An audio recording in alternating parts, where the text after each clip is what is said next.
Welcome to Whisperer of Madness. If you're enjoying the story, consider liking the video and subscribing. It really helps grow the channel and this community. Inside the Zhen Estate's dungeon, hearing the beautiful woman's words, Ding Songyan's mind immediately erupted with a torrent of profanity, all of it converging and sweeping through his thoughts like a storm. Fuck. Ding Qingyan is Yan Changqing's disciple. She's the so-called old acquaintance of Yan Changqing. No wonder my illusion piercing couldn't see through her true appearance. Taught by the same master, there's no way to break through her defenses. Especially given her master's current state and strength, which may not even match hers. Who exactly is she? As thoughts surged uncontrollably, Ding Songyan noticed the fear on Yan Changqing's face receding considerably. The old man was forcing himself to wear an amiable smile. How did that copy of the secret classic of mountains and seas end up in your hands? Yan Changqing's voice was hoarse as sand scraping against iron. Hearing this, Ding Songyan's heart skipped a beat. Is Master Yan out of options? Is he resorting to idle chatter to stall for time and find inspiration? Use your super intellect already. I now admit that we're grasshoppers tied to the same string. If you die, I most likely won't survive either. The woman's eyes turned, and she spoke with a soft, brimming smile. Those old codgers fear you, Master. Though they covet your position, they also worry you might suddenly return. So they had your disciple handle things for them. Naturally, all such trivial matters have fallen to me. As she spoke, she walked toward Yan Changqing with light steps, adding with a grin, "Everyone else who comes to rescue you, Master, is scheming for the location of Kunlun or the Celestial Thirch's secret treasures. Only I am different. I think only of you, I only want you dead." Yan Changqing's expression grew uglier still. The woman stopped before Yan Changqing, tilted her head slightly, and said with a smile playing at the corners of her lips, "Master, why are you afraid? Back when you severed my mortal bonds, you didn't look like this at all." Seeing that Ding Qingyan was paying him no attention, Ding Songyan quietly shifted his feet, edging toward the open iron door. Just then, the woman's gaze swept over him. Ding Songyan involuntarily stopped immediately. "Wait, does this still involve me? You two can have your chat." The woman's eyes, limpid as still water, returned to Yan Changqing seated in his armchair. "How spirited you were back then, Master. You said, 'Hanny, as your master, I will be waiting for the day you surpass me.'" Hanny. Ding Songyan suddenly found the name somewhat familiar. In a flash, a cool sensation descended into his consciousness. Above the golden, glittering ocean within, Yan Changqing's form materialized. The gaunt Yan Changqing spoke to Ding Songyan at considerable speed. "You should know who she is now, yes. She is my wretched disciple, Jai Hanny." "Jai Hanny, the demoness of the sage-severing way," Ding Songyan blurted out in shock. "A character from Jianghu storytelling ballads is actually standing beside me. People from before were merely connected to such figures." Yan Changqing nodded. "She is full of schemes, ruthless and merciless, and has killed countless. Once she eliminates me, she will certainly not spare you. Your only chance is to assist me wholeheartedly and follow my arrangements. Only then might we escape alive. I will give you chi again and help suppress the celestial heart imprint she left within your consciousness, preventing her from interfering with your thoughts." Ding Songyan could clearly sense the old man's urgency from how he said a great deal in one breath. "Celestial heart imprint?" Ding Songyan asked reflexively. "Something similar to the hazy seed," Yan Changqing said gravely. "The foundational art of the Sutra of Celestial Heart Wisdom is the divine art of heaven and earth transmutation. Its core secret has 2 lines.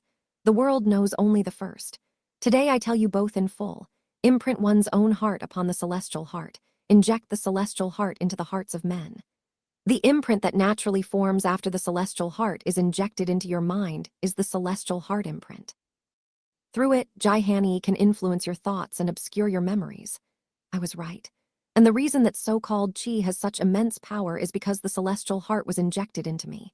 With the celestial heart resonating with heaven and earth, a single thread of chi can leverage the power of all creation. Ding Songyan's thoughts raced. He asked no further questions, saying in a heavy voice, "Senior, I'm willing to lend you a hand." What he feared more right now was not Yan Changqing, but Jai Hanny. All this time, the demoness had been sleeping in the bed right next to his, separated only by a flimsy screen. She had been watching over him personally. Only now did Ding Songyan understand why every time he had a new idea or made a discovery, it was promptly and precisely intercepted. It was either forgotten completely or subconsciously dismissed. The person behind it all had been sleeping in the same room. He also figured out something else: why Miss Kingley had been so easily ensnared into forgetting crucial matters, and why her second uncle had noticed nothing at all. Miss Kingley must have had a celestial heart imprint secretly planted while she was in my room. The ambush on the road afterward was merely a cover. That way, even if her second uncle happened to discover that her thinking had been tampered with, he would never suspect Ding Qingyan, because it would appear to have happened somewhere, en route between Chengyu Lane and the Tianyang Hall.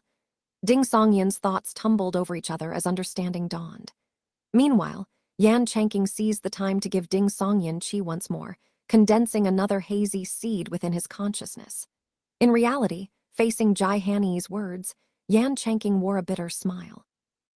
I went through the same thing. It wasn't only you. Hanni, as your master, I have actually been thinking of you all these years. Even when I was on Mount Kunlun, I wondered what I could bring back for you. Jai Hanni raised an eyebrow slightly, her smile unchanged.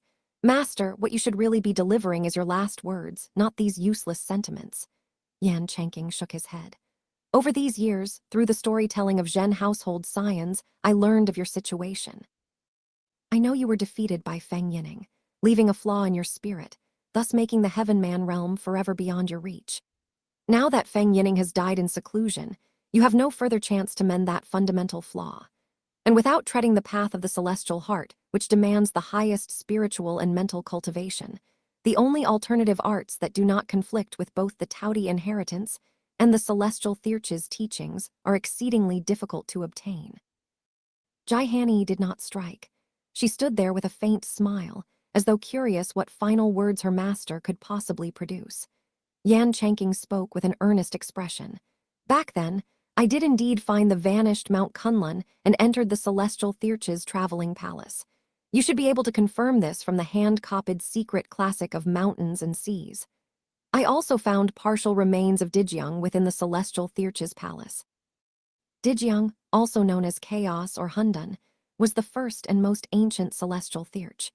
His divine nature encompasses all things and would be sufficient for you to switch your cultivation path. Once you consume those remains, the power they carry will instantly merge with your existing cultivation level, having no negative impact on your strength. They can also accommodate every technique within the Sutra of Celestial Heart Wisdom. With the foundation you have built up, you would certainly enter the Heaven Man realm in 1 to 2 years. Dijiang, Hundan. Master Yan, you really do have treasures. No wonder Zhen Qianfen was tempted. Doesn't this perfectly match his needs? Though trembling with fear, Ding Songyan couldn't help feeling a surge of longing. As expected of Master Yan, who'd entered the celestial Thirch's traveling palace, he even brought out partial remains of a celestial Thirch. Then again, who knows how much of what this old con artist says is true? But facing Jai Hanni, if the bait isn't real, the demoness probably won't bite. So the likelihood of him lying outright is low. He's at most concealing something at the crucial points. Also, how did Zhen Qianfen originally learn that Yan Changqing had Hundan's remains? Yan Changqing couldn't possibly have told him. Or was Zhen Qianfen simply tempted by the celestial Thirch's secret treasures in general? As Ding Songyan felt that surge of longing, the smile on Jai Hanni's face diminished slightly. Her limpid gaze seemed to waver. Yan Changqing continued. I hid Dijiang's partial remains and the other treasures brought out of the celestial Thirch's palace in a secret location. Hanni, if you rescue me out of here, I will take you there. Not only will Dijiang's remains be yours, but you shall have a share of the other treasures as well. Jai Hanni suddenly bloomed into a radiant smile, as though the underground cell itself had been draped in a layer of brilliance. Her gaze swept over Ding Songyan, and she said to Yan Changqing with a laugh, Oh, master. The matter of a spiritual flaw making further breakthroughs impossible was my closely guarded secret. Even though the Five Saints sect may have had their suspicions, they couldn't be certain. The reason that rumor spread was because I personally disseminated it and fanned the flames. All of that was because I feared that after your cultivation dropped or you suffered grave injuries, you wouldn't dare return to the sect. As you know, for a grandmaster like Zhen Qianfen who came to us of his own accord, the sect has always sent various people to secretly observe him, only watching, never making contact. Qin Nuansheng is one such person, and there were others. 2 years ago, Qin Nuansheng reported that the Zhen household scions were regularly practicing storytelling. I found that very odd. 9 months ago, Jia Yushu brought back that copy of the secret classic of mountains and seas, and I immediately guessed what had happened. I guessed that you, my master, were using storytelling to learn about the Jianghu and changes in the martial world. I certainly couldn't let those old codgers find out. So I made sure the rumor spread even wider throughout Ning province, hoping that, when I next encountered you, I could use it to trick some useful information out of you. And you truly haven't disappointed my expectations. Before Jai Hanny had even finished speaking, Yan Chanking's voice exploded within Ding Songyan's mind. Strike now, then carry me on your back and flee the Zhen estate. The hazy seed within Ding Songyan's consciousness immediately blazed with radiance, completely suppressing all other stray thoughts. Seizing this opportunity, Ding Songyan split half the chi from the hazy seed and transferred it to his palm. Once again he felt that there was another body belonging to him suspended in the void. He felt the flow and transformation of heaven and earth's vital energy. Before, he hadn't understood. Now he did. This was celestial heart. Ding Songyan seized the shift in heaven and earth's chi and drove his palm toward the demoness, Jai Hanny, from diagonally behind. Before his palm, countless air currents converged, forming in an instant into a violent, coiled tempest ready to be unleashed.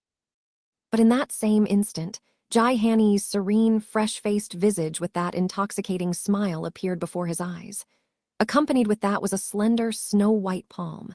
That palm likewise gathered a violent tempest. The next instant, the two palms collided. Bang!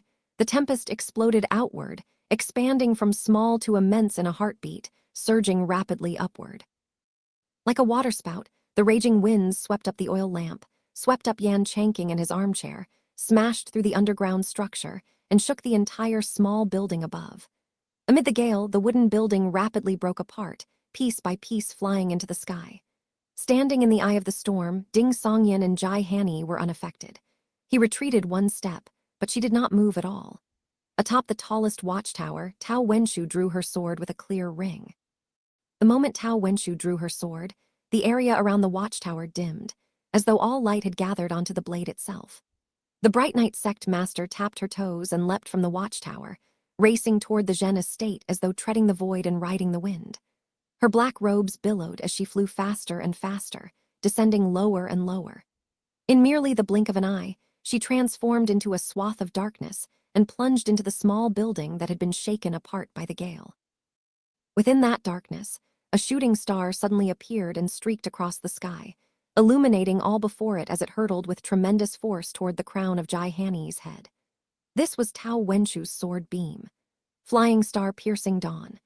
As the sword came slashing down from above like a celestial being descending from the heavens, Jai Hanny's expression did not change. Instead, she revealed the physical abnormalities that the divine art of heaven and earth transmutation had been concealing. Her ears transformed into rounded, tawny tiger ears. Sharp spines erupted from her palms like tiger claws as patches of brown canine fur covered the backs of her hands. 2 teeth protruded from her mouth, pointed and razor-sharp. And behind her trailed a tiger's tail over 10 feet long. That blackened yellow striped tail snapped taut and lashed upward, striking the flying star on its side. Amid the clang, Yan Chanking, who had crashed into the ruins of the small building, opened his eyes.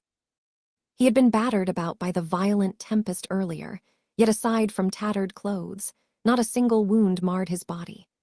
At that moment, his dark pupils grew ever deeper, as though he had drawn the night sky that Tao Wenshu had brought with her into the depths of his gaze, yet without plucking a single star. In an instant, the entire Zhen estate along with North Water Street plunged into abnormal darkness.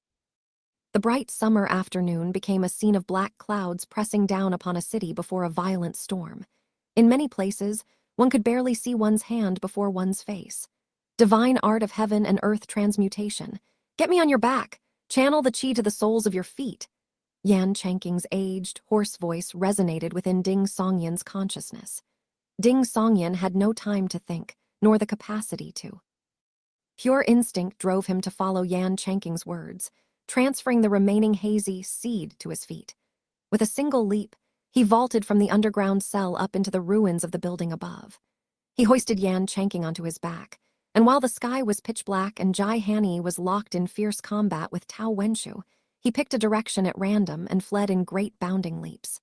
He had only chi, with no movement technique to speak of.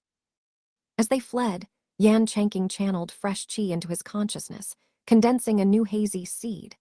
Out of the corner of his eye, Ding Songyan thought he glimpsed Master Yu lying dead among the flowers and shrubs. Master Yu's face was frozen in obvious shock and surprise. Ding Songyan had no time for sentimentality. Another great leap carried him away from the area around the small building. Qi Zioxiang moved through different courtyards, setting multiple buildings ablaze.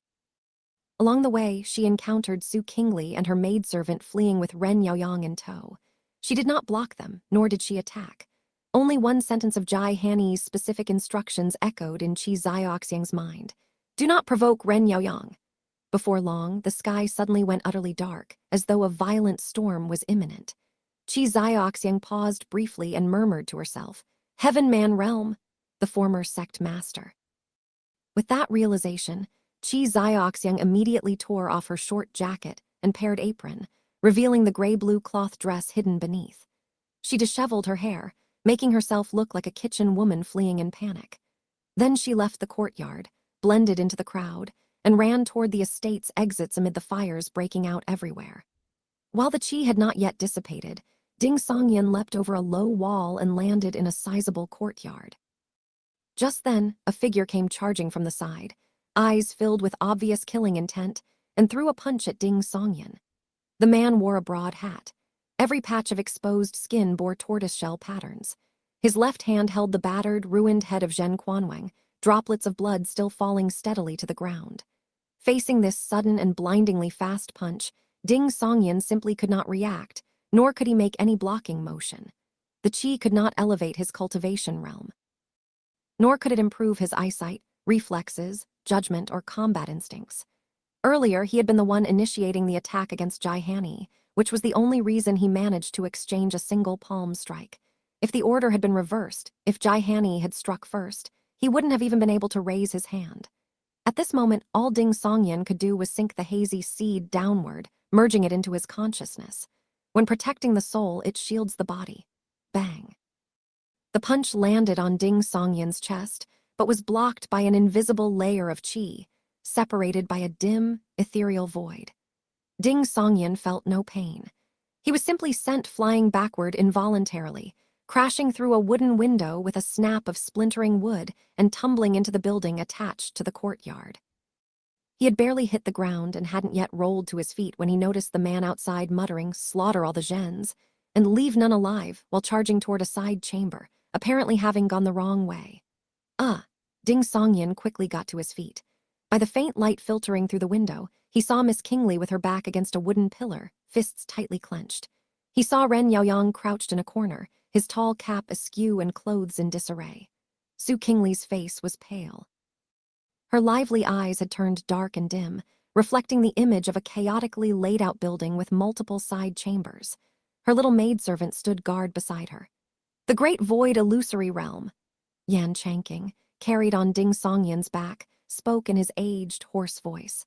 A pity her cultivation is too shallow. She can't sustain it for long. That grandmaster whose mind has been consumed by killing intent will break free very soon. As the old man spoke, he channeled fresh chi, replenishing Ding Songyan's hazy seed. Sweat already beaded Su Qingli's forehead, giving her a pitiful appearance. Nearby, Ren Yaoyang, his canine ears flopping, was cheering her on. Hold on, hold on. Bang, the grandmaster outside smashed through the wall and emerged, tossing Zhen Quanwang's head to the ground. He turned around suddenly, eyes full of killing intent and violent hostility. They reflected the room where Ding Songyan and the others were hiding. Blood seeped simultaneously from the corners of Zio Qing's mouth, her nose, her ears, and her lips in thin threads. Her body suddenly went limp, and the dim great void illusory realm in her eyes vanished. Ding Songyan's heart sank immediately. Without hesitation, he stepped forward and said quickly, I'll hit him once. Miss Zio Qing, lure him into chasing you outside the courtyard.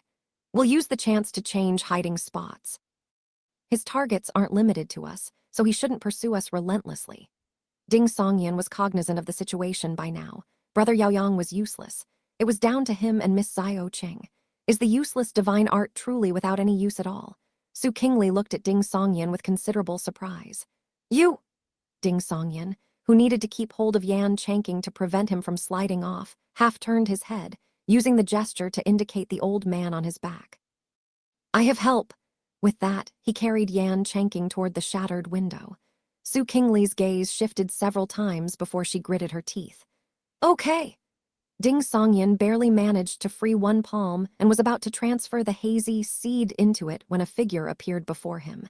It was Ren Yaoyang, walking over while straightening his tall cap and feathered robes. Looking at Ma Hanjiang of the small boat gang, who was growing more and more certain of their hiding spot and gathering himself to strike, Ren Yaoyang forced out a smile and said, Brother, leave this to me to handle this. Allow me to show you my true strength. Does he actually have any? And that man out there is a Dharma Realm Grandmaster. You only rank last on the Orchid Fresh list, assessed at form transfigured. Ding Songyan looked toward Miss Zio Qing. Su Qingli quietly let out a breath of relief and nodded. We'll be counting on you, Brother Yaoyang. Ding Songyan hurriedly retreated several steps. Ren Yaoyang braced one hand on the broken window frame and heaved himself out with a heavy leap.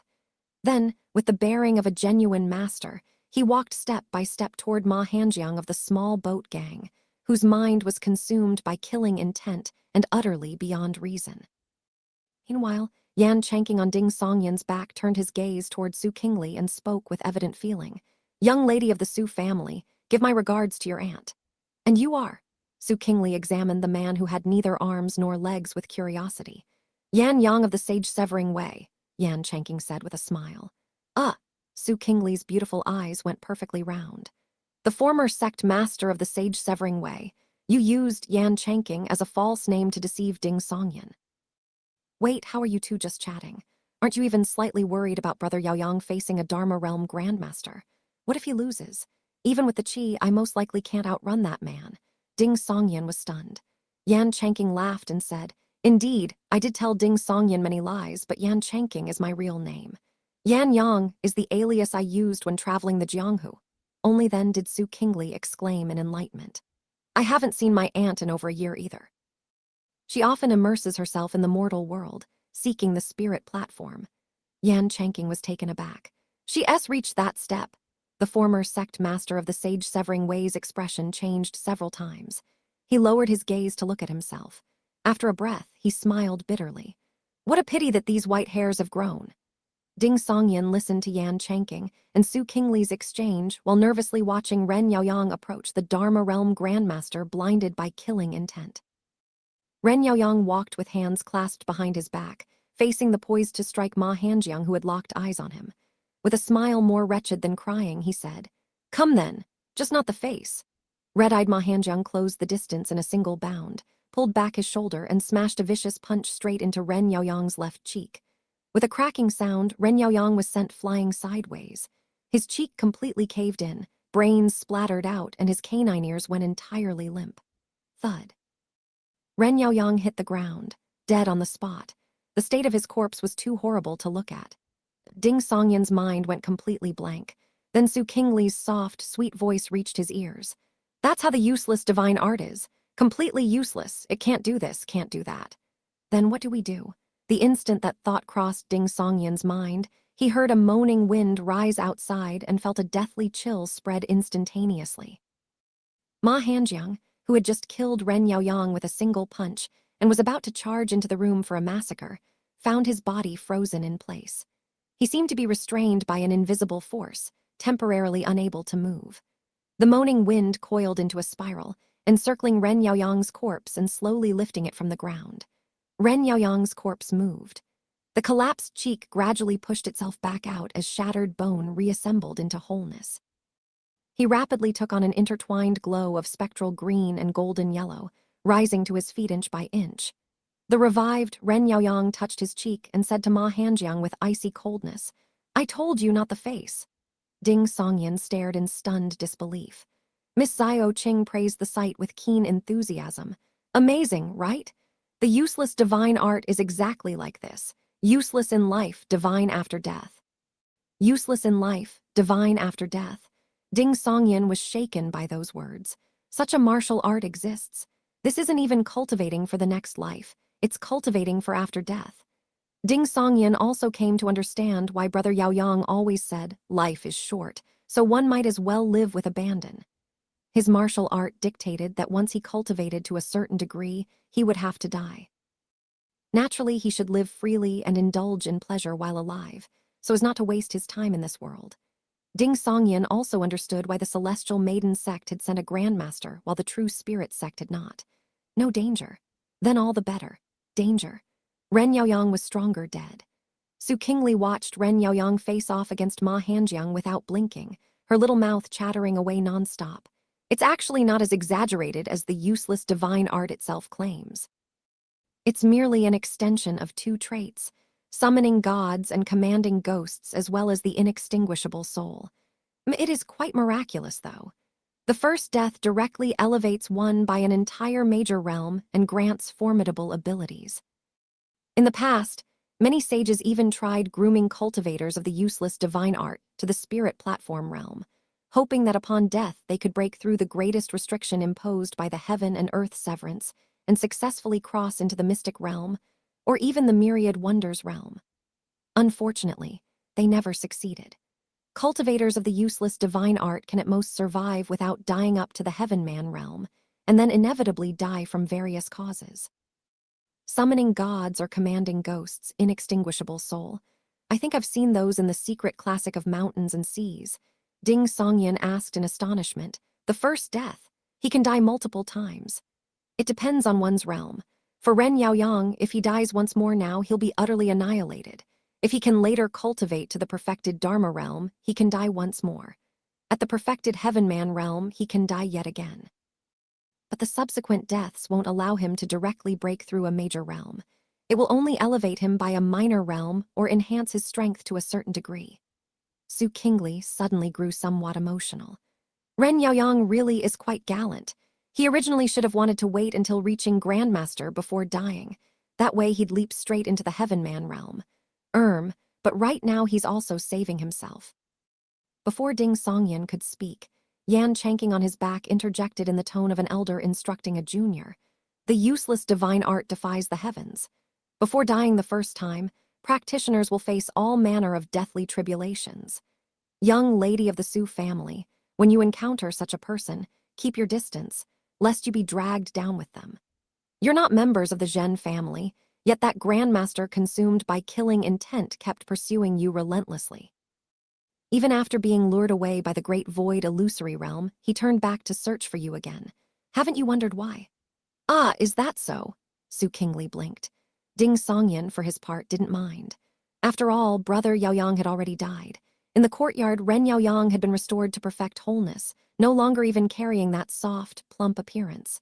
His face was tinged with spectral green, his features sharper and more angular. His two canine ears stood tall and erect, lending him an obvious air of authority and a touch of menace. Around him, golden light swirled, seeming to coalesce into golden armor, a golden crown, and a golden sword. Ma Hanjiang's foundation was unstable. After the heart confounding, mind-disrupting grand art had affected his mind, killing intent had quickly consumed his mind, and he'd lost all reason. Now he felt no fear either. His muscles swelled as though carrying the force of surging river waters, and he threw another punch at Ren Yaoyang. Ren Yaoyang raised his golden light-covered left palm and caught the punch with flawless timing. There was no sound of collision, nor the slightest sway of Ren Yaoyang's body. He immediately switched from palm to grip, yanking backward and pulling Ma Hanjiang involuntarily toward him. His right palm rose vertically and swept toward the other man's face. Seeing this, Ma Hanjiang wasn't alarmed but was delighted.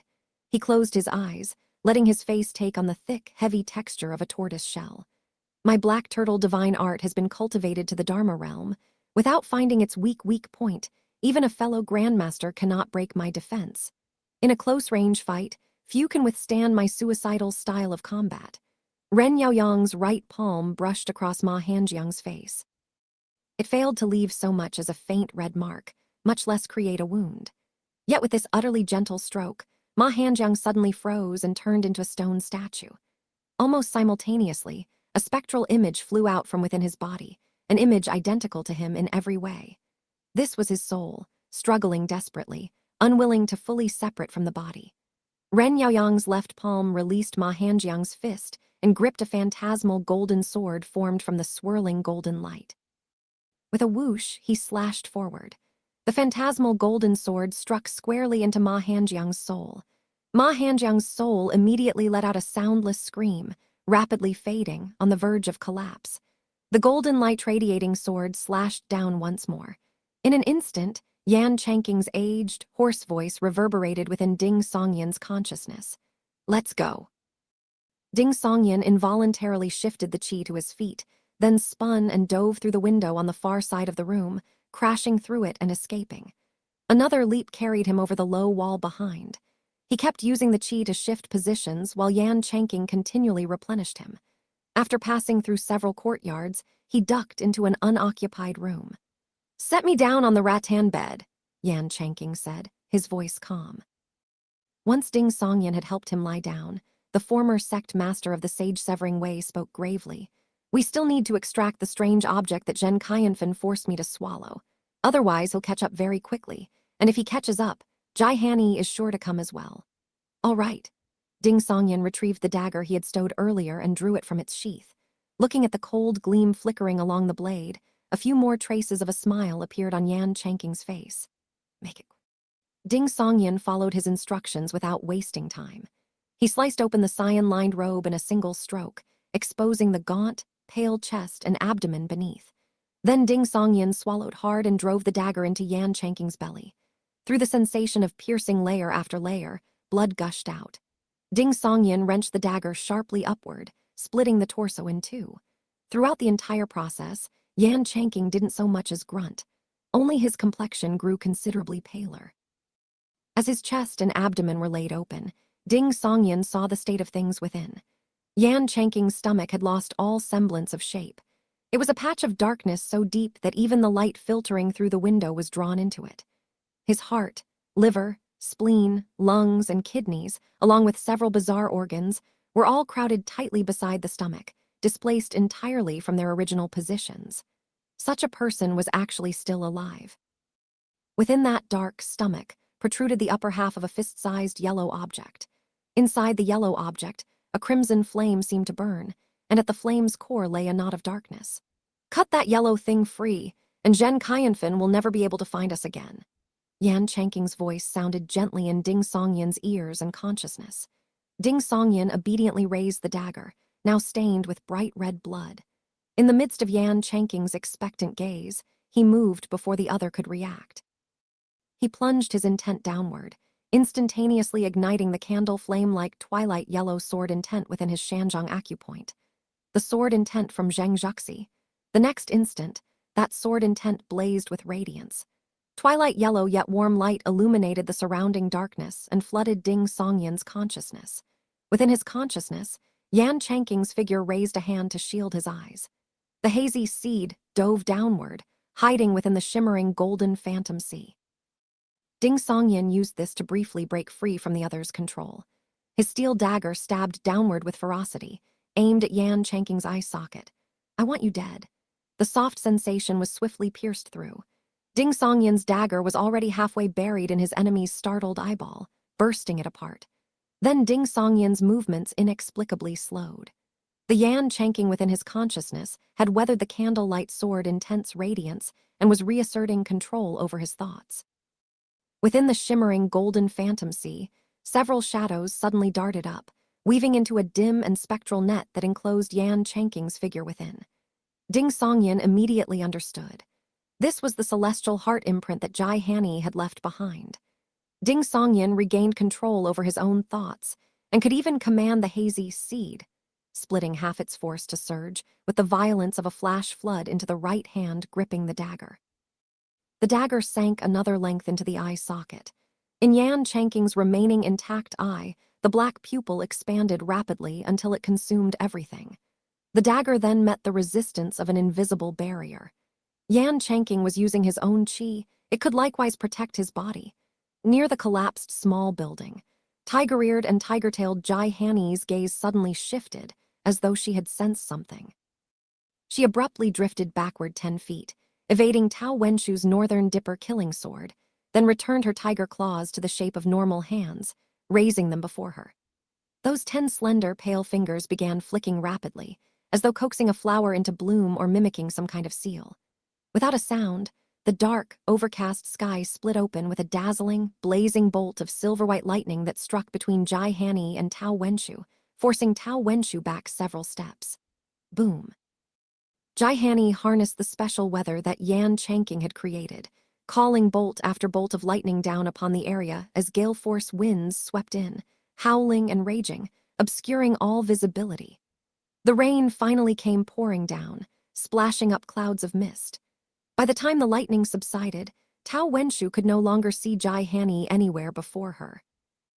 Ding Songyan clenched his teeth, using Yan Chanking's own chi as he struggled with all his might to drive the dagger deeper into the man's skull.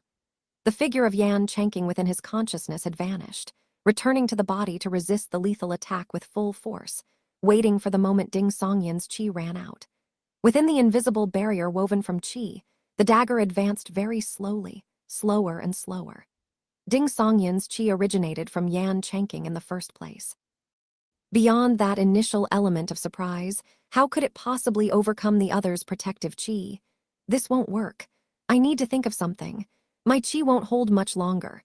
Ding Songyan's entire face had turned red from the strain. Suddenly, several things occurred to him at once.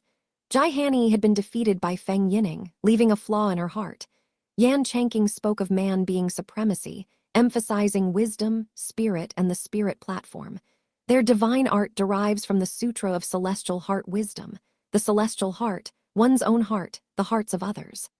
Their art emphasizes the heart and mind. If I can shake Yan Chanking's heart and spirit, could I disrupt his control over the chi, his use of it, and create an opening to kill him? Ding Songyan tried at the instant the thought came, sneering as he spoke. You must be quite curious. When exactly did I start to suspect, and when did I start preparing? Earlier, in the dungeon, you promised to replenish my chi. But once I dealt with the Zhen estate's men and removed the blindfold, you seem to have forgotten the matter entirely, only urging me to extract the so-called strange object from your belly. At the time I wondered, aren't you worried about something going wrong? Don't you want to flee the moment the extraction is done? Why the rush? My guess was that once the so-called strange object is removed, a powerhouse like you would recover your original strength. In that case, you'd have no need for me to carry you. I would no longer be of any use, so naturally you wouldn't waste chi on me. What would a dead man need chi for? At the time I still couldn't determine what exactly this strange object was, not until you told your dear disciple about the chaos remains. The moment his words fell, Ding Songyan suddenly felt the invisible chi blocking the dagger loosen slightly, allowing the weapon to sink a fraction deeper. It works. The approach works. Amid the downpour that splashed up hazy curtains of mist, Tao Wenshu passed through courtyard after courtyard, searching for Jai Hanny, Yan Yang, and Ding Songyan, while occasionally lifting her gaze toward the sky. Once the rain eased a little more and the dark clouds dispersed further, she would be able to use Northern Dipper wayfinding, a secret art derived from the celestial stars' scripture, to lock onto the trail of the sage-severing way demoness she had just fought. Though she and the people from the prefectural and county offices had yet to receive reinforcements, the orthodox practitioners within Dingjiang Prefecture alone should have been sufficient by their prior estimates. There was herself, Lin Hanshang, Yi Qingkang, whose arrows from high ground were equivalent to a grandmaster, and Su Chengxiao, who was unlikely to cause trouble and could even be enlisted with the right enticement. These were more than enough to handle Zhen Qianfen and whoever the Sage-Severing Way had sent. Had the Sage-Severing Way sent a Heaven-Man Realm's supreme master, things would never have developed to this point. Once they confirmed where Yan Yang was being held, he could have raided the Zhen estate that very night, swiftly rescued the target, then created chaos, sacrificed some of his disciples, and fled Dingjiang Prefecture. Estimates were estimates. What Tao Wenshu hadn't anticipated were two unforeseen developments this time. The first was that the small boat gang had connections with someone suspected to be a devil of the capsized vessel sect, who happened to infiltrate the Zhen estate at precisely this juncture to exact revenge, creating a large-scale internecine slaughter that killed many who should never have died. Had that been the only variable, it would have been manageable. When Lin Hansheng and Tao Wenshu had conferred, they'd accounted for contingencies. They felt that with the true spirit sex Ren Yaoyang present, should things turn truly dangerous, this newly ranked cultivator of the useless divine art on the Orchid Fresh list could become a major asset. Moreover, the mutual slaughter had directly embroiled Su Chengxiao, who otherwise would have required persuasion to intervene, saving them considerable effort. What truly caught Tao Wenshu and the others off guard was the second surprise. The prisoner, suspected to be the previous sect master of the Sage-Severing Way, Yan Yang, could still manifest the might of the Heaven Man realm. By relying on the divine art of heaven and earth transmutation, he had forcibly altered the weather over the area, giving Jai Hanni an exploitable environment that allowed her to temporarily elevate from a perfected Dharma realm grandmaster to the quasi-Heaven Man realm. If Yan Yang possessed such ability, why had he remained obediently imprisoned? This was the development Tao Wenshu had entirely failed to foresee, and it was why she'd been unable to pin down Jai Hanni and keep her there. At the East City docks, Li Zhai was constantly shifting position, using various warehouses for cover against Yi Qingkang's arrows. Seeing several squads of patrolling constables and Bright Knight sect disciples rushing over from the city gate to surround him, he suddenly unleashed his divine speed footwork, trailing afterimages as he swept in a wide semicircle. He then stomped his way off the docks and charged in the opposite direction, toward the city gate. Atop the East City watchtower, Yi Qingkang saw this and was struck by sudden realization. He urgently ordered the Bright Knight sect disciple beside him, "Sound the drums. Close all the gates." The Bright Knight sect disciple didn't dare delay. He seized 2 drumsticks and pounded the great drum atop the watchtower with all his might. Striking the gong was a warning signal. Beating the drum was the order to shut the gates. Yi Qingkang finally understood why Li Zhai had been wreaking havoc at the docks. Beyond drawing some of the official forces away, he was also preventing the East Gate from closing, lest the other evildoers be trapped within the city and caught like fish in a barrel. Thump, thump, thump. The drum beats shook the heavens, reverberating outward. Pedestrians on the main streets first froze, then scrambled to the sides of the road, clearing the way to avoid calamity. The martial way had flourished for thousands of years. Similar situations occurred from time to time, and the common folk had long grown accustomed to them, knowing how to respond. As long as it wasn't soldiers rampaging through the city or grandmasters and above clashing in battle, everything else was manageable. Thump, thump, thump, the drum beats quickened. Soldiers, constables, and Bright Knight sect disciples at each gate began dispersing nearby crowds, attempting to close both the Barbican Gate and the main city gate simultaneously. Li Zhai trailed afterimages, weaving like a serpent, evading Yi Qingkang's rapid-fire volleys. Soon he reached the East Gate and made straight for 2 cart horses. He rolled under the horses' bellies, then reached up with both hands and seized each horse by a leg. Kill! His body swollen, now clearly a towering giant, Li Zhai let out an excited roar and hoisted both horses upside down, swinging them through the air. This shielded him from Yi Qingkang and company's barrage of arrows. The 2 horses neighed and went limp. Then Li Zhai wildly swung these 2 massive weapons, charging from the gate into the Barbican exit.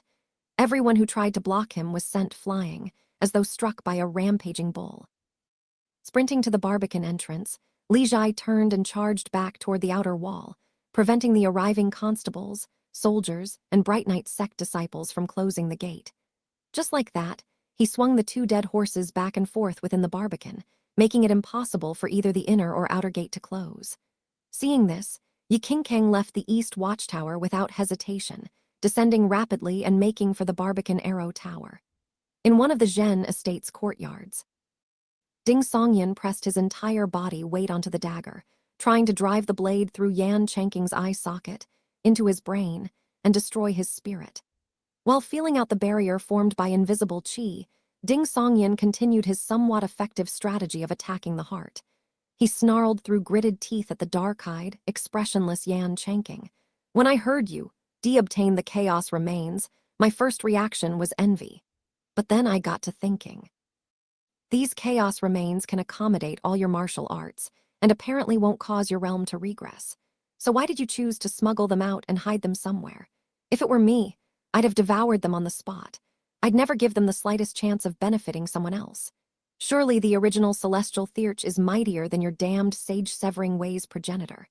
In that moment, Ding Songyan felt the invisible barrier beneath the dagger loosen slightly again. With a somewhat twisted expression, he let out a laugh. I hit the mark, did I? Even though you look like you're showing no reaction. You definitely consumed a sufficient portion of the chaos remains right then and there. And the result was the original celestial theurge's power and uniqueness exceeded your expectations, didn't it? Even though you ate as conservatively as possible, chaos still began assimilating you. Ha! That's a guess I only formed after seeing the wretched state of your organs just now. This is the real reason you're so grievously injured, isn't it? Ding Songyan laughed even harder. The dagger in his grip sank a little deeper. A trace of pain finally showed on Yan Chanking's face. Ding Songyan felt the qi he'd been using begin to dissipate. Readying his final reserve of qi, he strained until his eyes bulged and growled. Your caution and conservatism meant the amount wasn't enough to kill you. All these years, you've been slowly digesting the chaos remains. Until recently, having digested enough, you finally recovered a sliver of ability. Am I right? You originally planned to stay put, to wait until you'd fully digested the chaos remains. Or at least until you could do more than merely influence the weather, more than merely use celestial heart imprints to control the weak. But Zhen Qianfen couldn't wait any longer. He deliberately let that copy of the secret classic of mountains and seas be stolen by the sage-severing way, and you had no choice but to turn his scheme to your advantage, using me to achieve your goal. All those instructions and arrangements of yours, and everything you said, it was all misdirection. And you didn't even care whether I succeeded or was discovered. You only needed to seize one crucial moment. When Zhen Qianfen pretended to let you escape, you decontrol me into cutting open your belly and extracting the excess chaos remains. Your scheme was that simple. The simpler a scheme, the harder to disrupt or derail it. As long as you could seize that core moment, as long as the excess chaos remains stopped hindering you, and before Zhen Qianfen and the sage-severing way could react, you'd be a full-fledged supreme master, afraid of no one. Having pressed his psychological attack this far, Ding Songyan felt the invisible barrier give no further ground. The pained expression remained on Yan Chanking's face, yet the corners of his mouth slowly curled upward. He seemed to be mocking Ding Songyan. So what if you figured it out? How much longer can your qi hold? Once both reserves are spent, I'll control you again and have you help me recover my strength. Seeing this, Ding Songyan quickly switched tactics. Still pressing the dagger downward with all his strength, he said through clenched teeth, You noticed just now, didn't you? What briefly freed me from your celestial heart imprint wasn't only the Bright Knight Sect's sword intent, it was also your dear disciple's celestial heart imprint. Care to guess? Can your dear disciple sense changes in her celestial heart imprint? With her abilities, does she have a chance of briefly shaking off the Bright Knight Sect and coming here to pay you a visit? I can't kill you, but surely she can. Yan Chanking's expression shifted slightly, but the invisible barrier merely wavered for a moment. Ding Songyan's thoughts raced. A new idea struck him and he let out a cold laugh. I've been a fool. Why am I wasting all these words? I could simply take a piece of chaos remains and swallow it on the spot. With the temporary strength of a grandmaster, would I still be unable to kill you? My psychological attacks have been working this whole time, but only barely. That was deliberate on your part, wasn't it? You were guiding me, keeping me from thinking in that direction. Even as he spoke, his left hand was already groping toward Yan Chanking's stomach, toward the yellow object protruding from within, trying to break off a small piece directly. Yan Chanking's expression finally showed an obvious fluctuation. Ding Songyan felt the dagger suddenly punch through most of the remaining invisible barrier, churning into flesh. Yan Chanking's face contorted in agony. Ding Songyan's left hand made contact with the yellow object, feeling both slippery and rough textures simultaneously. For a moment he couldn't tear a piece free. He could only keep trying. The words attacking the heart never ceased from his mouth, returning to the bluffing he was best at. You're so skilled at the art of numerology, why couldn't you foresee that sheltering under Zhen Qianfen would lead to this? Why did Zhen Qianfen suddenly betray you? Would you really have told him what you'd obtained with your own mouth? These weren't merely bluffs. They were doubts Ding Songyan had accumulated all along, questions he still had no answers to. He simply threw them all out at once, letting Yan Chanking dwell on them, letting his mind wander toward the terrifying implications. Yan Chanking's intact eye suddenly moved, as though something had occurred to him. Ding Songyan felt the invisible barrier beneath the dagger rapidly descend into chaos. That effective. Ding Songyan had no time for further thought. Following the same thread, he growled once more. Have you ever considered? Why was it you who found the vanished Kunlun and you who entered the celestial Thirch's palace? The moment the words left his mouth, Ding Songyan saw Yan Chanking's single eye go wide and felt the barrier of invisible qi begin to collapse. A momentary collapse, it worked. Ding Songyan didn't hesitate. He threw his entire body's strength behind the dagger, pouring every last drop of qi and channeling all the heaven and earth force it commanded into the blade. The steel dagger swiftly pierced through layer after layer of resistance and plunged entirely into Yan Chanking's eye socket. Still not trusting it was done, Ding Songyan twisted the dagger several times. Yan Chanking's other eye remained wide open, filled with bewilderment and hatred. His throat made a gurgling sound, as though trying to say something. But in the end, his head lolled to the side, all life and breath leaving him completely. Seeing Yan Chanking dead, Ding Songyan didn't immediately pull out the dagger. Instead, he pressed it deeper into the man's skull and twisted it again. This wasn't because his hatred was so great. He was afraid this former sect master of the sage-severing way hadn't fully died. He was a man without the strength to overpower a goose. He couldn't afford any more ordeals, and even with one remaining reserve of qi, he had no confidence whatsoever. Seeing that Yan Chanking showed no further signs of life, Ding Songyan carefully withdrew the dagger and stared at the corpse again and again. Phew! He finally let out a breath of relief and turned his gaze toward the mass of chaos remains protruding from Yan Chanking's stomach. A yellow, sack-like object, within which a crimson flame seemed to burn, had a patch of darkness in its core. Ding Songyan didn't hesitate for an instant.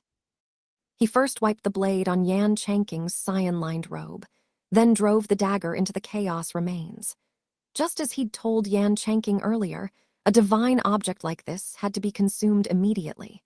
There could be no possibility of it benefiting anyone else.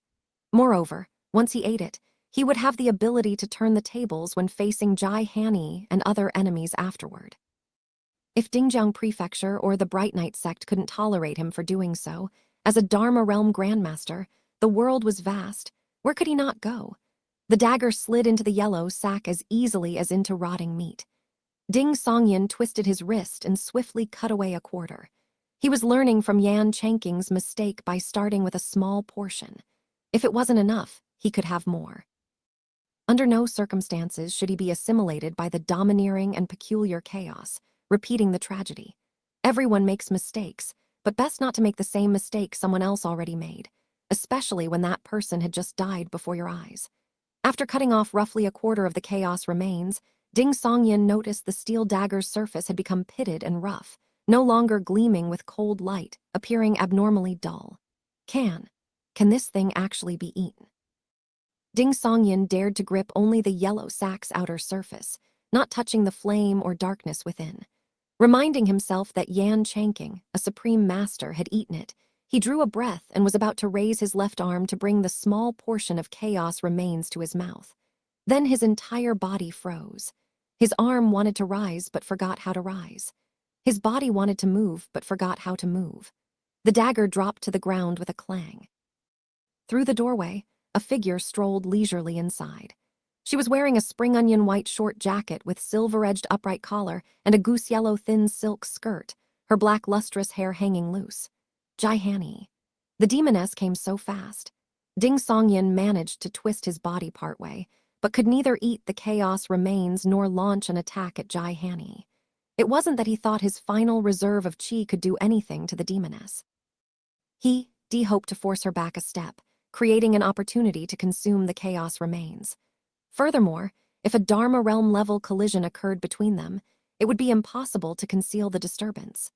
The authorities, grandmasters, would immediately pinpoint their location and rush over. Unfortunately, Ding Songyan had no intention of attacking Jai Hani whatsoever. It wasn't that he was truly lacking intent. Rather, the moment he was about to act on it, he forgot. With Yan Chanking no longer suppressing Jai Hani's celestial heart imprint for him, he was merely an ordinary man. Jai Hani didn't look at Ding Songyan. With light steps she walked to Yan Chanking's corpse, and reaching for the chaos remains, said with a faint smile, "Master, the truth is I too coveted the divine object you took from the celestial Thyrch's palace. Otherwise, I wouldn't have given you the chance to speak just now, letting you stall." Zhen Qianfen and I thought alike. We both hoped to let you briefly escape with only an ordinary person beside you, to see whether such circumstances might make you lower your guard and reveal the divine object's location. The difference is that Zhen Qianfen trusted only himself, yet his mental fortitude was insufficient, making him susceptible to arts like the heart-confounding, mind-disrupting grand art. I chose to place my bet on Ding Songyan. Me. Ding Songyan hadn't expected the demoness to believe an ordinary man like him could turn the tables from a hopeless situation. Then again, she had indeed used her celestial heart imprint to help him at the critical moment. Since the demoness currently regarded him as insignificant, Ding Songyan finally calmed his mind, his thoughts quickly turning active. This is the authorities' home ground. Every moment I can stall is another moment of hope. Right now I can't attack the demoness, and I've forgotten how to flee, and I have no thought of eating anything, but it seems I can still do other things. When it comes down to it, there's no deep enmity between me and the demoness.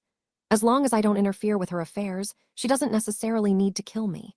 She's already been exposed to the authorities anyway, so there's no question of me leaking secrets.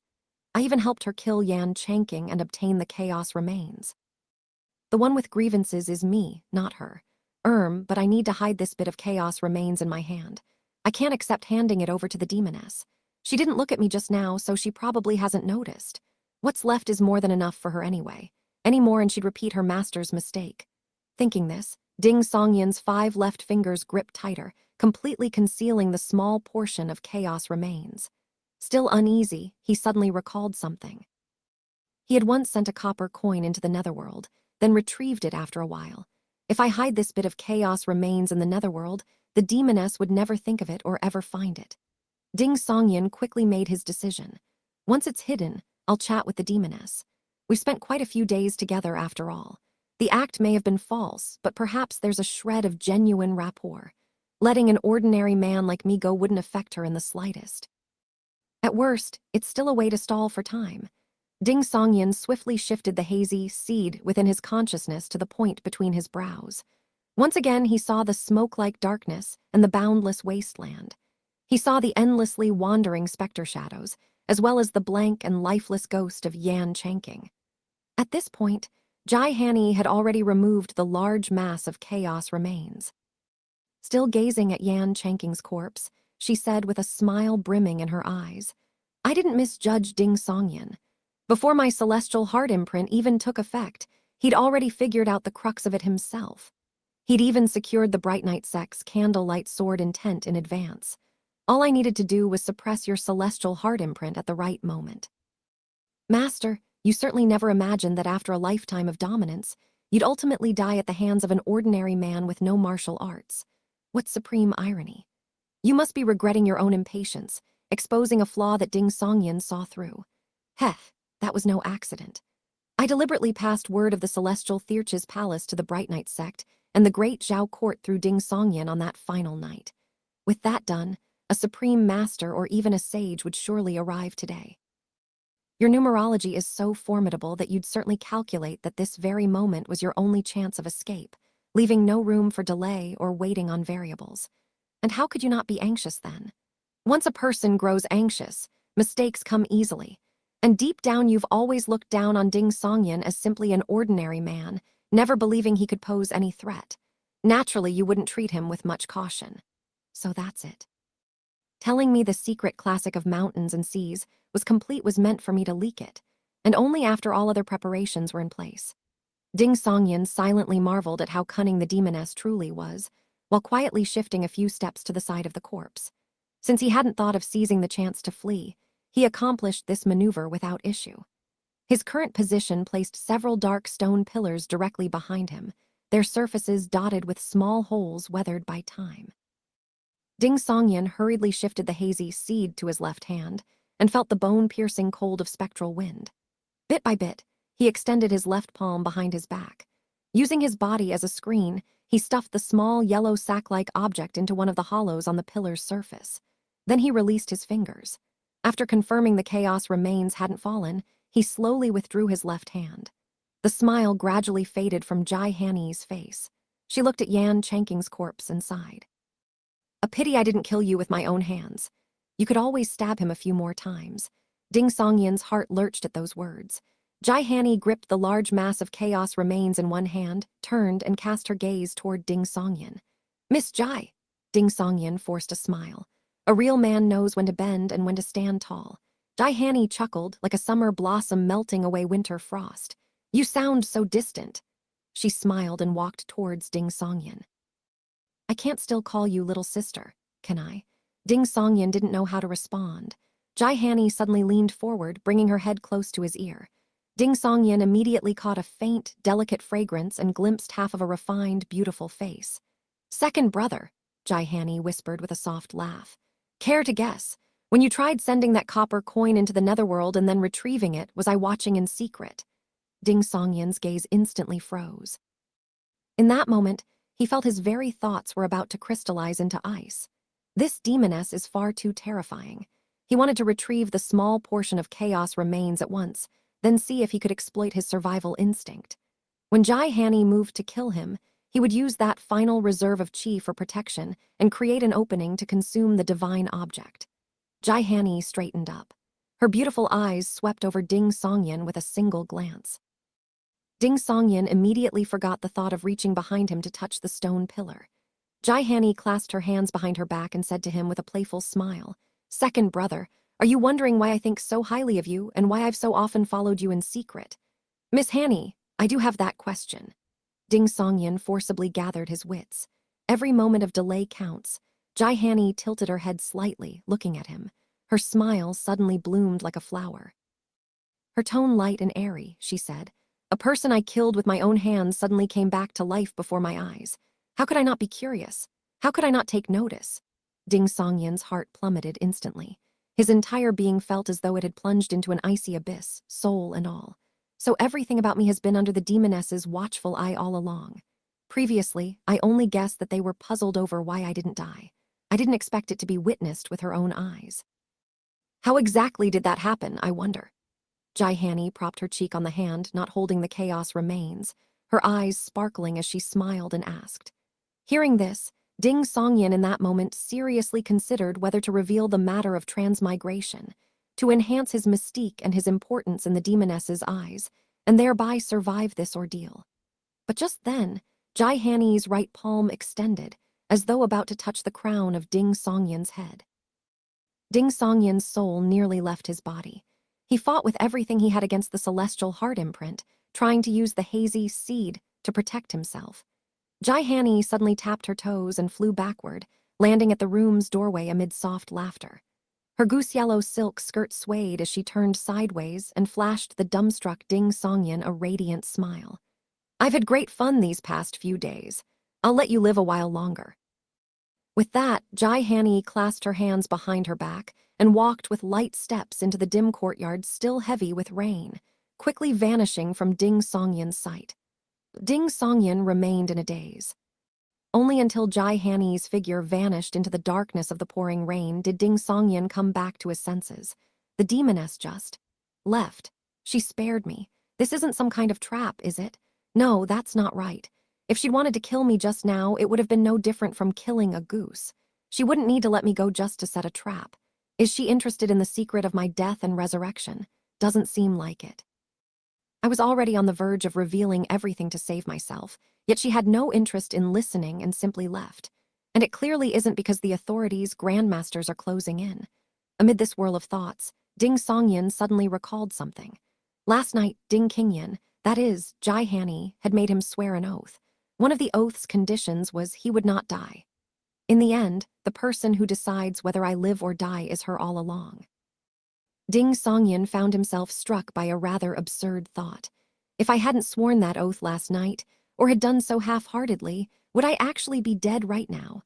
The moment this thought arose, he recalled the rest of the oath's contents. Will not abandon my little sister, and will take her wherever I go. The corner of Ding Songyan's mouth couldn't help but twitch. So the reason I only said little sister at the time without using her full name was that the demoness exerted her influence from the shadows. Man, the demoness isn't going to haunt me forever, is she? Fat raindrops continued to fall, but the sky seemed to brighten slightly. Jai-Hani walked through the curtain of water as though wearing an invisible rain cloak and bamboo hat, not a trace of dampness on her hair or clothes. Suddenly, the woman in the spring onion white jacket stopped and looked sideways across the still dark lotus pond. She said with a soft laugh, "I should count as having helped you as well, no? Now it's your turn to help me escape Dingjiang Prefecture." There was only silence from the far side of the lotus pond, though the darkness there seemed to ripple faintly. Atop the arrow tower of the East City Barbican, Yikinkang saw Li Jai charging back once more, swinging the two dead horses, driving away the constables, soldiers, and Bright Night sect disciples who were attempting to close the Barbican gate. The county marshal of Linjiang County drew two more white-feathered arrows and shot them in rapid succession. The second arrow flew faster than the first, swiftly overtaking it and striking the tail of the leading shaft, causing it to surge forward with a piercing whistle, igniting flecks of crimson flame. Twin stars chasing the moon.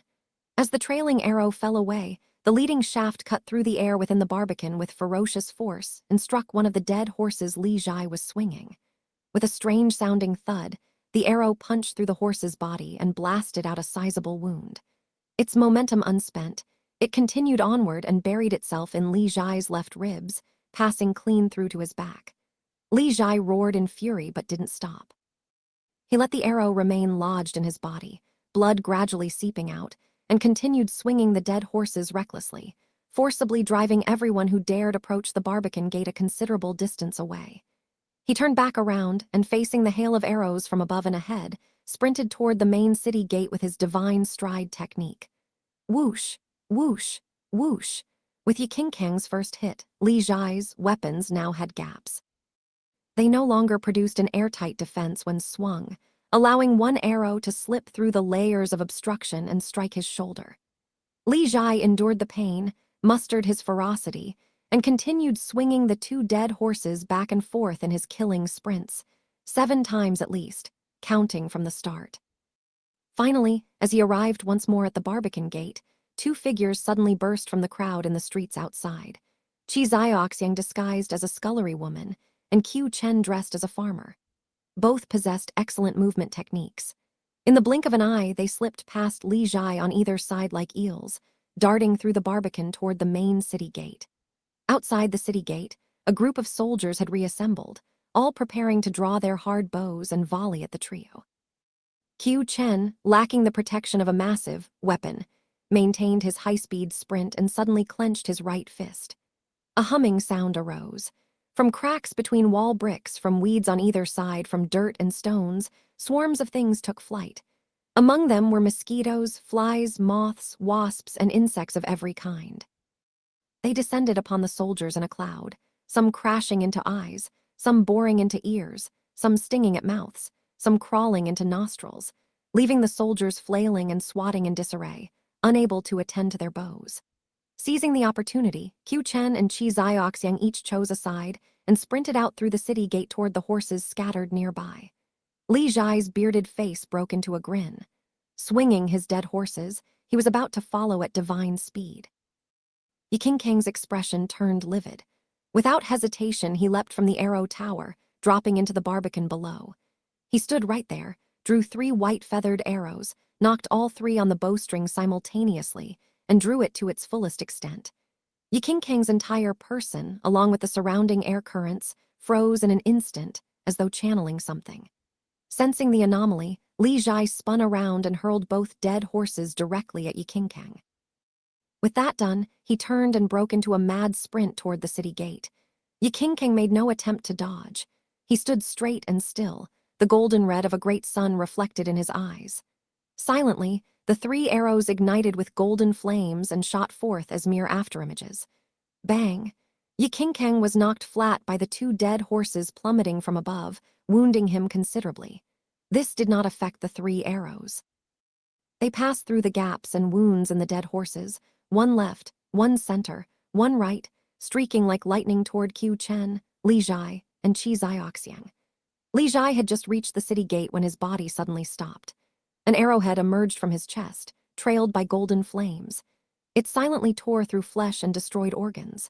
The other two arrows chased down Qiu Chen and Qi Zioxiang with terrifying speed as they galloped away on horseback.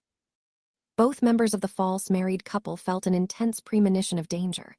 With their wealth of Jianghu experience, they abandoned their mounts without hesitation, rolling off the saddles simultaneously. Boom! Boom!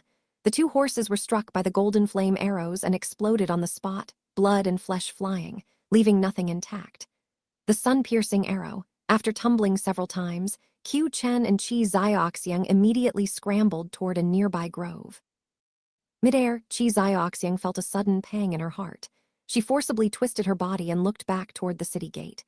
She saw Li Zhai standing at the gate like an iron tower.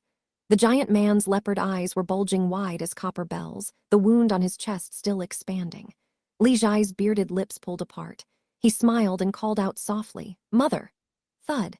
He fell to the ground, stirring up clouds of dust.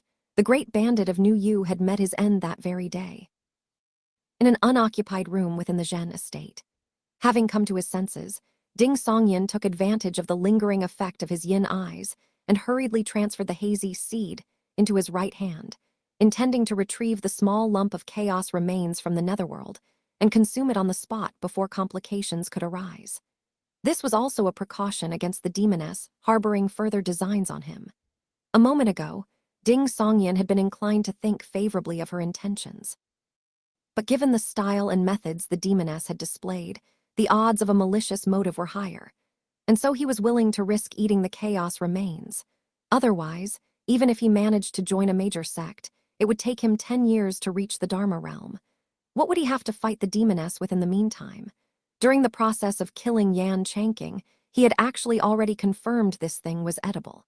The real question was one of quantity. At the time, what truly broke Yan Changqing's composure and pushed his mental state to the brink of collapse was not those final few questions. It was the moment Ding Songyin overcame his misdirection and realized he could eat some chaos remains on the spot to gain temporary Grandmaster-level strength. After Ding Songyin revealed that intent, the invisible barrier Yan Changqing had woven from qi was instantly pierced through more than half, and the dagger went on to churn the flesh near his ancestral aperture. This proved that Yan Changqing knew full well the chaos remains were edible, that they could elevate an ordinary person to the Dharma realm in a single leap. He had consumed chaos remains himself and suffered terribly for it. No one understood this better than he did. With that knowledge confirmed, Ding Songyin's subsequent questions were simply following the current. Even if they proved useless, he still had one wisp of qi. It was enough to help his left hand scrape off a bit of the chaos remains and deliver it to his mouth. At that point, even if digestion took time and effort, Yan Changqing, who was unable to move his hands and feet, utterly incapable of escape, could do nothing about it. Relying solely on the not yet fully recovered celestial heart imprint, it was highly unlikely he could affect a Ding Songyin whose soul and spirit were being remade by the power of chaos. Phew! Ding Songyin reached his hand toward the dark black stone pillar. Ever since transmigrating, he'd been living days controlled by others, powerless over his own fate. He refused to fall into that position again or to wait helplessly for death. For that, he was willing to gamble. If you treasured your life above all else, you'd never accomplish anything, especially something this important. Just then, a figure wearing a crude iron crown and a black robe embroidered with stars rushed in from the courtyard. Tao Wenshu saw Ding Songyin and let out a breath of relief, asking in quick succession, "Where's the demoness?" Her gaze fell upon Yan Changqing's corpse on the rattan bed. "She left about 15 breaths ago." Ding Songyin had no choice but to abandon his attempt at touching the dark stone pillar. He couldn't help cursing inwardly. She resembles heroine Zheng's mother. Why did you have to come at precisely this moment? Come earlier and I wouldn't have had to tremble before the demoness. Come later and I'd have already eaten the chaos remains, safe and sound. But knew you had to arrive at this perfectly inconvenient time. Whatever. Good things don't come easy. Ding Songyin had just moved the hazy seed back to his consciousness when Tao Wenshu stepped before him in a single stride and pointed the tip of her deep black scabbard at the space between his brows. "Let me first remove the celestial heart imprint for you." A mature, gentle voice reached Ding Songyin's ears. Having been through this before, Ding Songyan was about to open his mind and body completely when he caught himself with a jolt. No, no.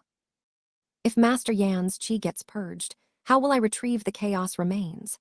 Granted, touching the netherworld is my own innate peculiarity, and it's not impossible I'll find another way to activate it in the future. But the longer the delay, the greater the risk of variables. What if some passing wild ghost happens to eat it? For instance, Ding Songyan cast his gaze toward the bewildered remnant soul of Yan Changqing, still lingering near the corpse. He did not fully open his mind and body. Instead, he hastily sank the hazy seed deep into the shimmering golden sea of his consciousness, hiding it with all his might.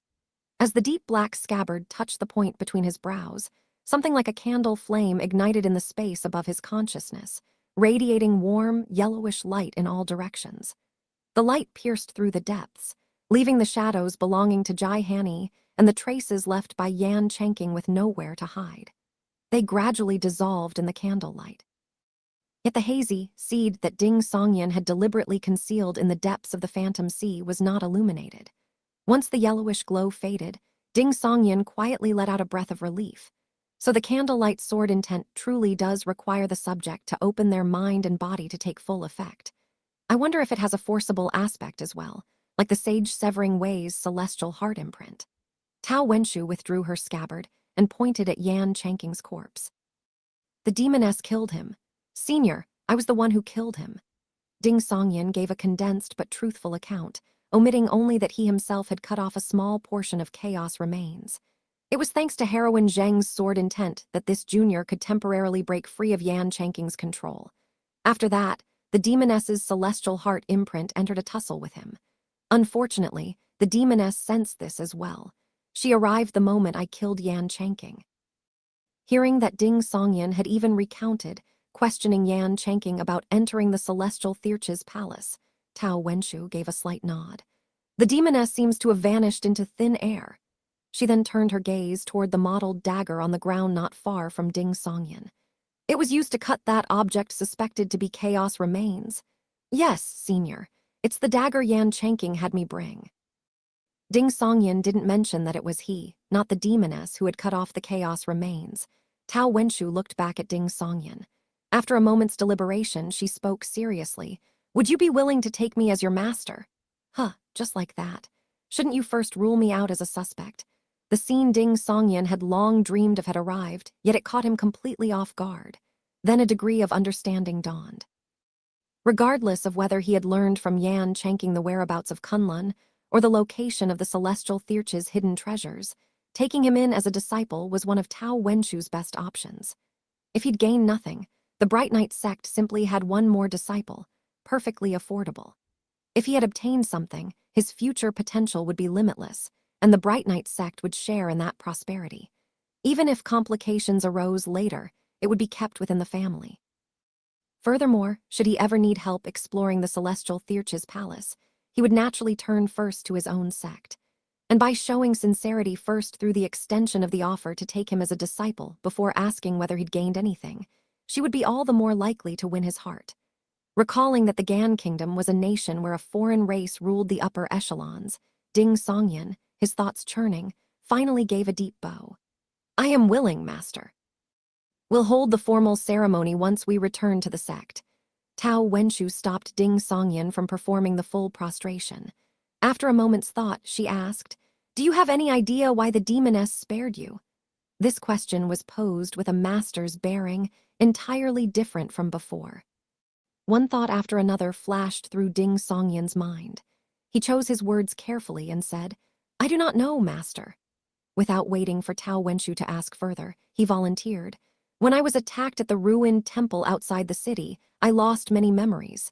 All this time I've been treating Ding Qingyan, that is, Jai Hani's disguise, as my little sister and have been quite protective of her.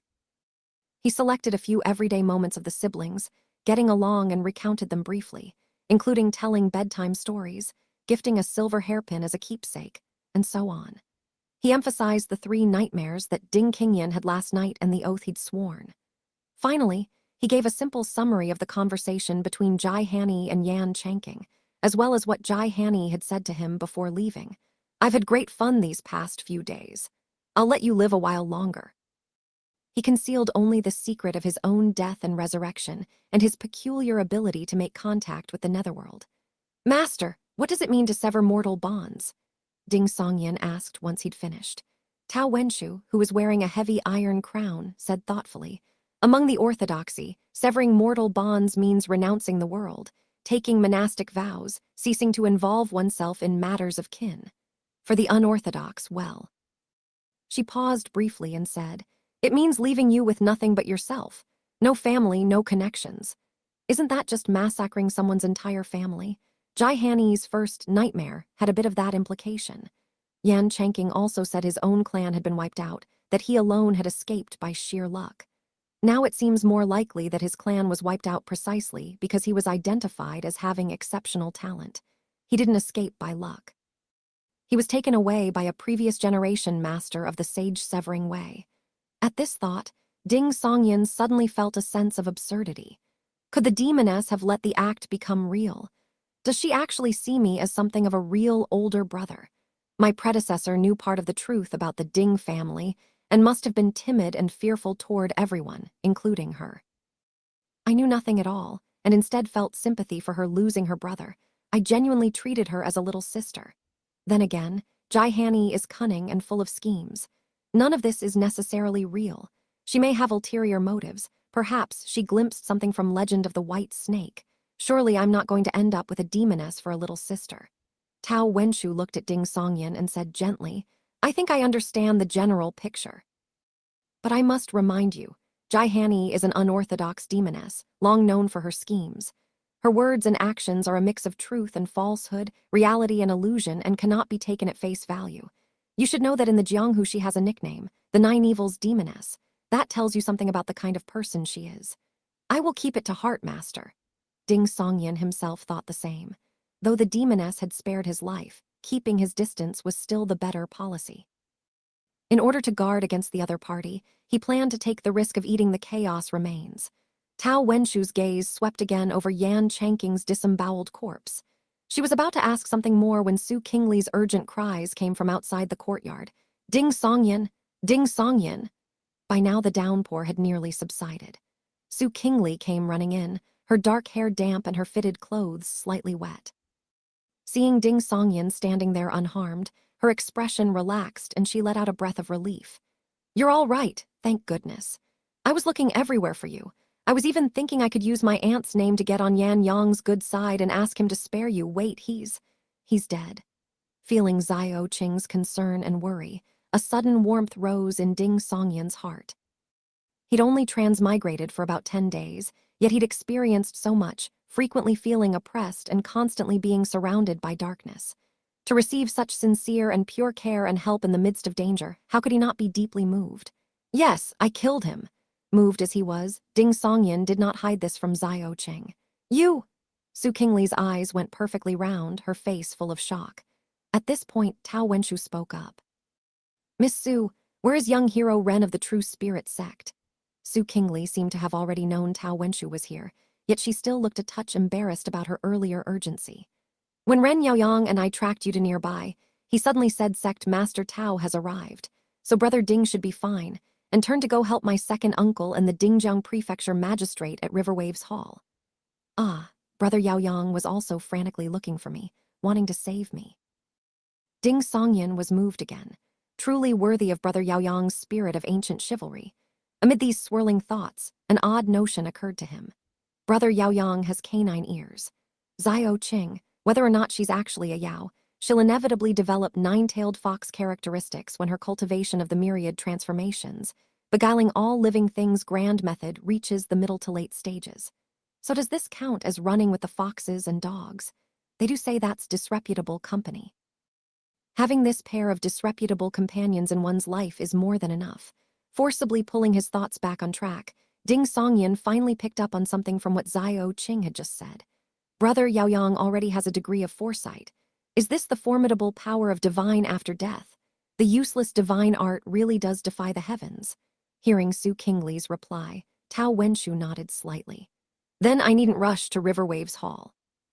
She turned her gaze back to Yan Changqing's corpse and said to Ding Songyan with a touch of regret, It's a pity that you obviously had to give it everything you had at the time, leaving Yan Yang no chance whatsoever.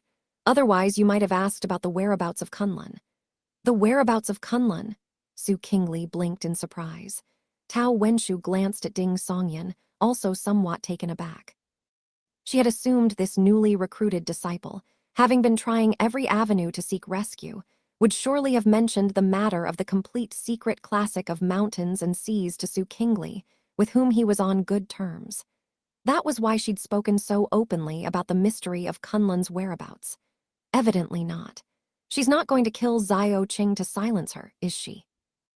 Ding Songyan's first instinct was to quietly retrieve the chaos remains, forcibly boost his own strength, and even at the cost of turning against the Bright Knight sect, protect Xiao Qing until she could reunite with her second uncle and leave Dingjiang Prefecture. However he treated others depended on how they treated him, especially while he was still in this state of being moved. But recalling Zheng Zhuxi's forthright character and the special nature of the Bright Knight sect's arts, he decided his master wouldn't go that far. After a moment's thought, Tao Wenshu said, Yan Yang once found the lost Kunlun and entered the celestial Thirch's palace. Su Qingli was equally sharp. She let out a gosh and turned to Ding Songyan.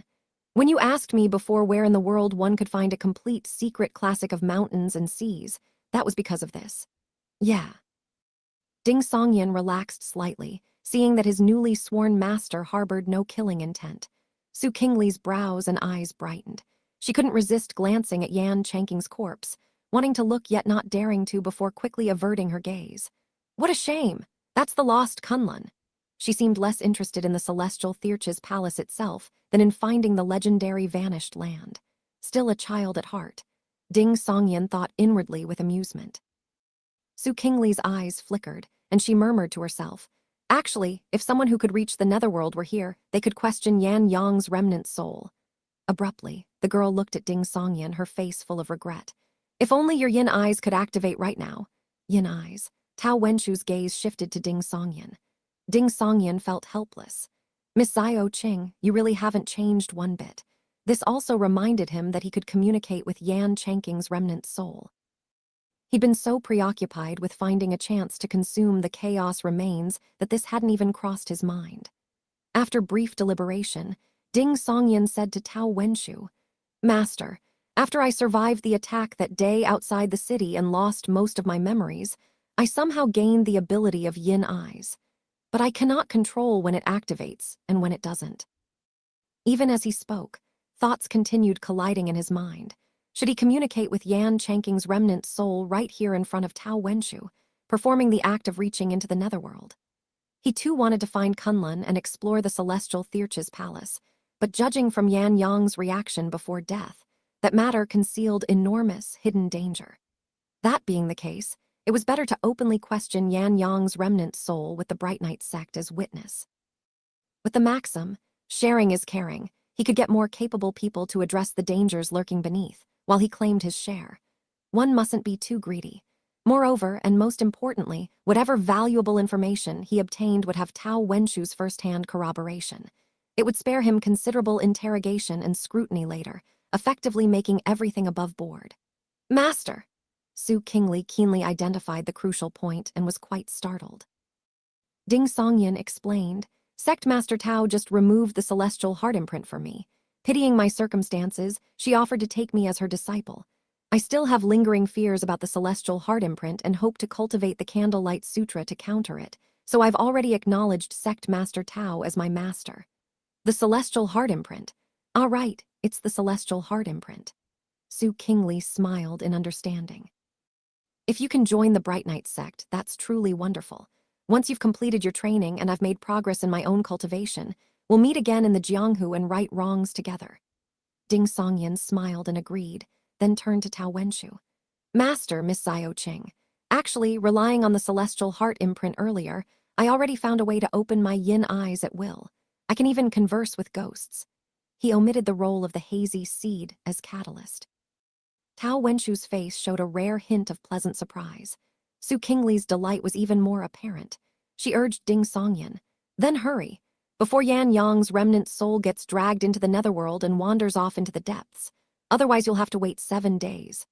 Ding Songyan looked to his master, his expression asking a question. Should Miss Zio Qing be present for this? It wasn't that Ding Songyan didn't want her to know Kunlun's secrets. He feared it might bring her mortal danger. She was in a foreign land, after all. Even a powerful family background couldn't always help. Tao Wenshu looked at Su Qingli and considered for a moment. Miss Su, if you wish to listen, you must agree to 2 conditions. Only then did Su Qingli realize the gravity of the matter. She said hastily, please state them, Sect Master Tao. First, whatever you hear today may only circulate within your Su family. You may not tell anyone else in the Celestial Maiden Sect. Tao Wenshu spoke at an even pace.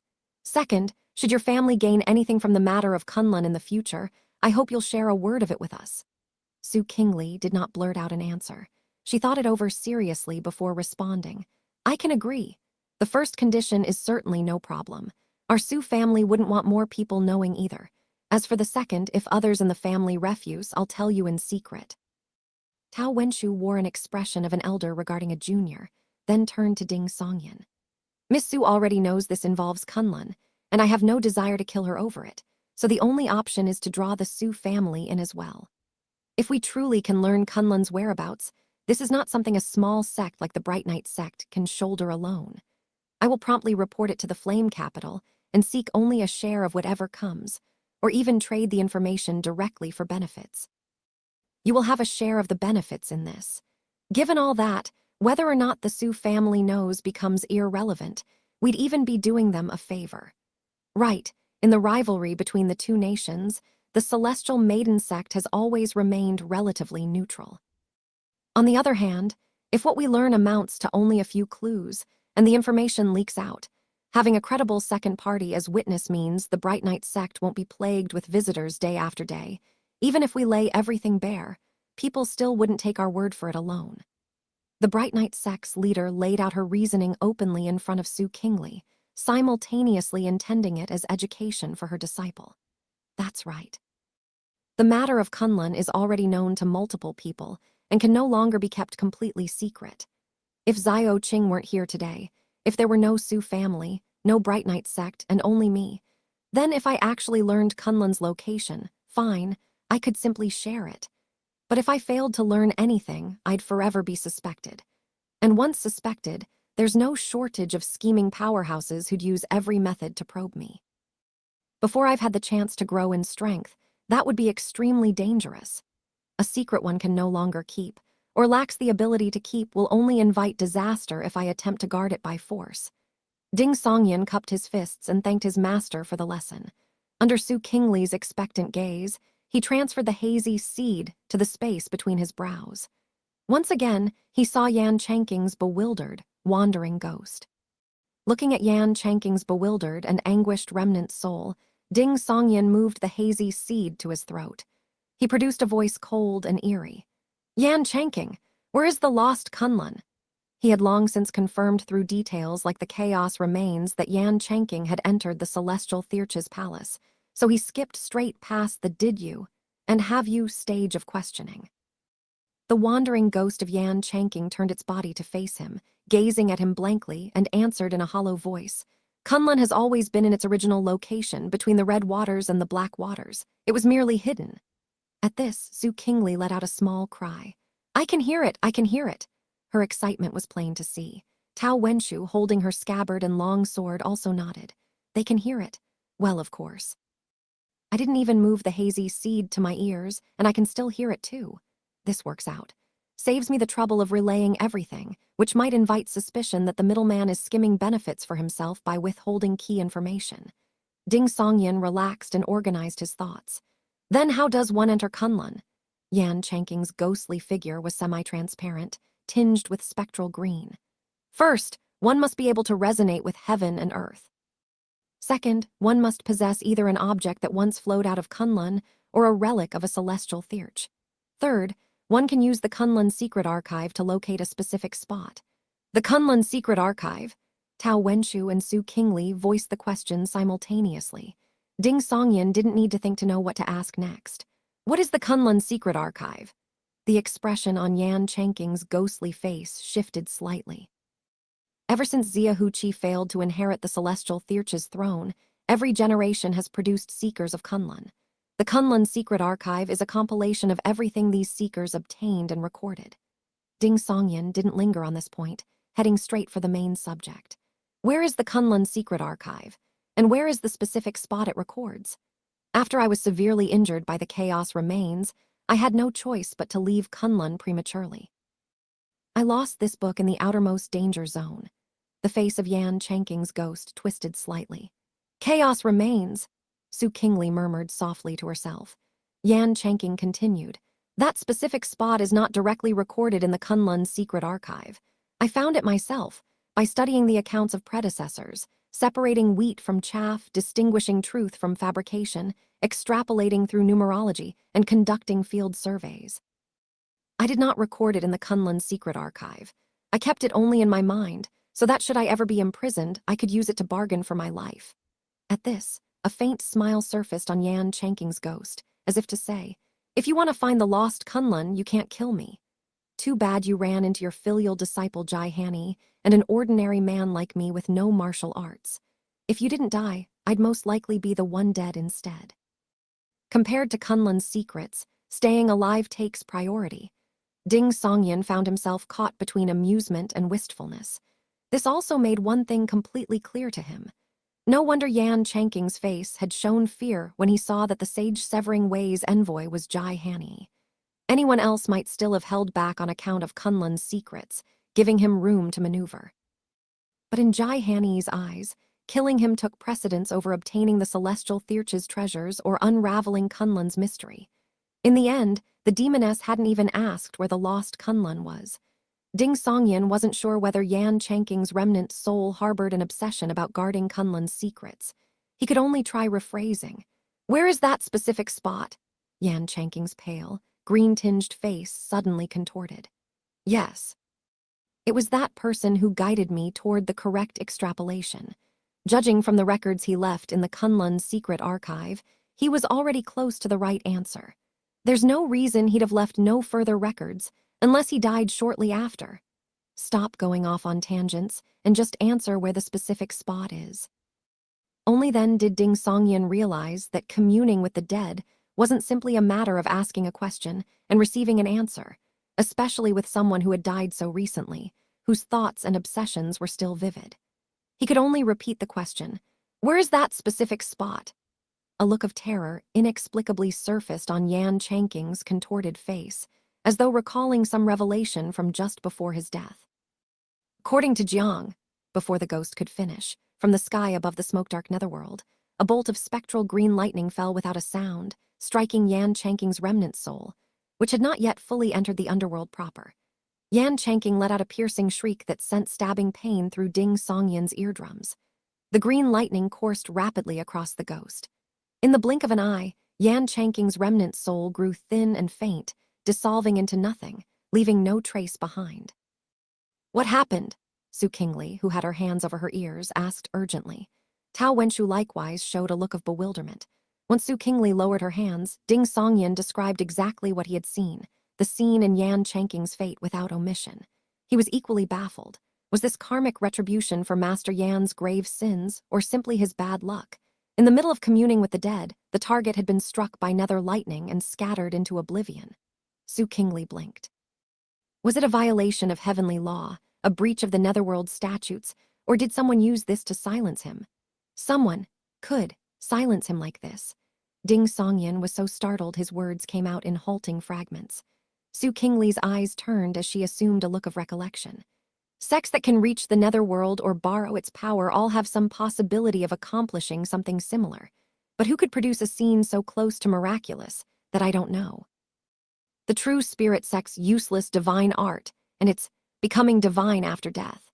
The three perils sect's cultivators of the Codex of Yin Law, the Mangtian sect's extraordinaires of the burial mystery, the Earth Mother sect's masters capable of ferrying souls, every lineage of the impermanent sect, the Dizang sect's senior monks who hold the Dizang Sutra of subduing the netherworld, the cultivators of the 9 arts of the nether capital from the nether capital gate, as well as the imperial ruins who hold the Codex of Celestial Law, and the shamanism sect who are adept in sorcery.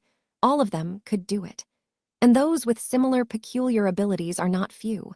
My list isn't even exhaustive, but to accomplish what just happened would require at least a Heaven-Man Realm Supreme Master.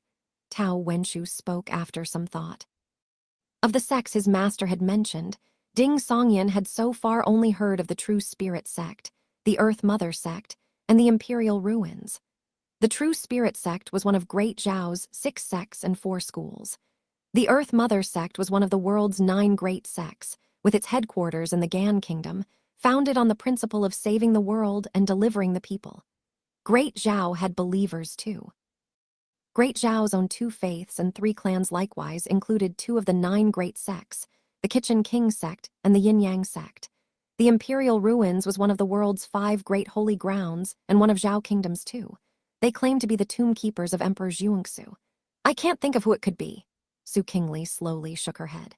Her clear blackened white eyes looked at Tao Wenshu with a thirst for knowledge. Sect Master Tao, who could this person surnamed Jiang be? It should be Jiang, right? Why would merely mentioning him bring nether lightning down on one's head? Without waiting for Tao Wenshu to answer, the girl continued thinking aloud. The only famous person surnamed Jiang I know of is Jiang Lanting of the Yin Yang sect. He's in the top 10 of the martial world's Jade Tree rankings. But Yan Yang disappeared at least 13 years ago, and Jiang Lanting was only 10 at the time. It couldn't possibly be him. His parents' generation. His grandparents. Tao Wenshu thought for a moment and said, Jiang Lanting's parents and grandparents are not prominent figures in the martial world. I'll ask my second uncle later, and my father, and my aunt. Unable to puzzle it out, Su Qingli simply handed the problem off to her elders. Tao Wenshu turned her gaze to Ding Songyan. Though we didn't learn how to enter Kunlun, obtaining these clues is still quite valuable. You deserve the foremost credit. Before long, the Yi family patriarch and the gold and silver twin swords of the self-revering sect will arrive. By this evening, Senior Tian of the Divine Empyrean sect should also arrive. Although I personally witnessed your exchange with Yan Chanking's remnant soul and have some credibility to speak on your behalf, avoiding the need for them to approach you directly, you should still be prepared to be questioned. Miss Su, would you kindly escort my disciple home, lest he be caught up in any lingering chaos? I need to go to Riverwaves Hall and lend my fellowmen a hand. As she spoke, Tao Wenshu produced a gilt token and handed it to Su Qingli, explaining that North Water Street was cordoned off and the token would grant passage in and out. Ding Songyan listened in something of a daze. Master isn't even going to check what I have on me before sending me home, and afterward she'll answer the Supreme Master's and even sages' inquiries on my behalf. Isn't this her way of hinting that whatever gains you may have made, use them as you see fit, hide them well, and don't let anything slip? Though sages and Supreme Masters may not come to question you in person, it's best to be prepared just in case. Sensing the meaning hidden beneath Tao Wenshu's words, Ding Songyan felt another surge of warmth. She's already treating me as a true disciple. Moreover, he roughly understood why his master hadn't asked what he'd gained. Her character and the art she cultivated were both known for being upright and transparent. If she learned something and was then questioned face-to-face by sages and Supreme Masters, it would be very difficult for her to lie or conceal it. Better not to ask at all. This also shows that Master is someone who understands flexibility, who has finesse, not someone who's rigidly hidebound. Good, good. Ding Songyan thanked his master solemnly and watched her stride out of the courtyard with sword in hand, leaving only the gently swaying scene behind. Su Qingli turned back to face him, excitement written all over her features. Let's go find Yuyao first. She's nearby. We can then take you home. On the way, you have to tell me what happened earlier. Only now did Ding Songyan learn that the little maidservant was called Yuyao. He thought and said, Miss Zio Qing, I'm worried there might be chaos on the road. Why don't you go find Miss Yuyao first, and I'll wait here. Once there are 2 of you, you won't have to fear any disturbance. His real intention was to send Zio Qing away so he could hurry up and consume the chaos remains. Su Qingli's eyes turned briefly in thought. Fair point. She hurried toward the doorway and out into the courtyard.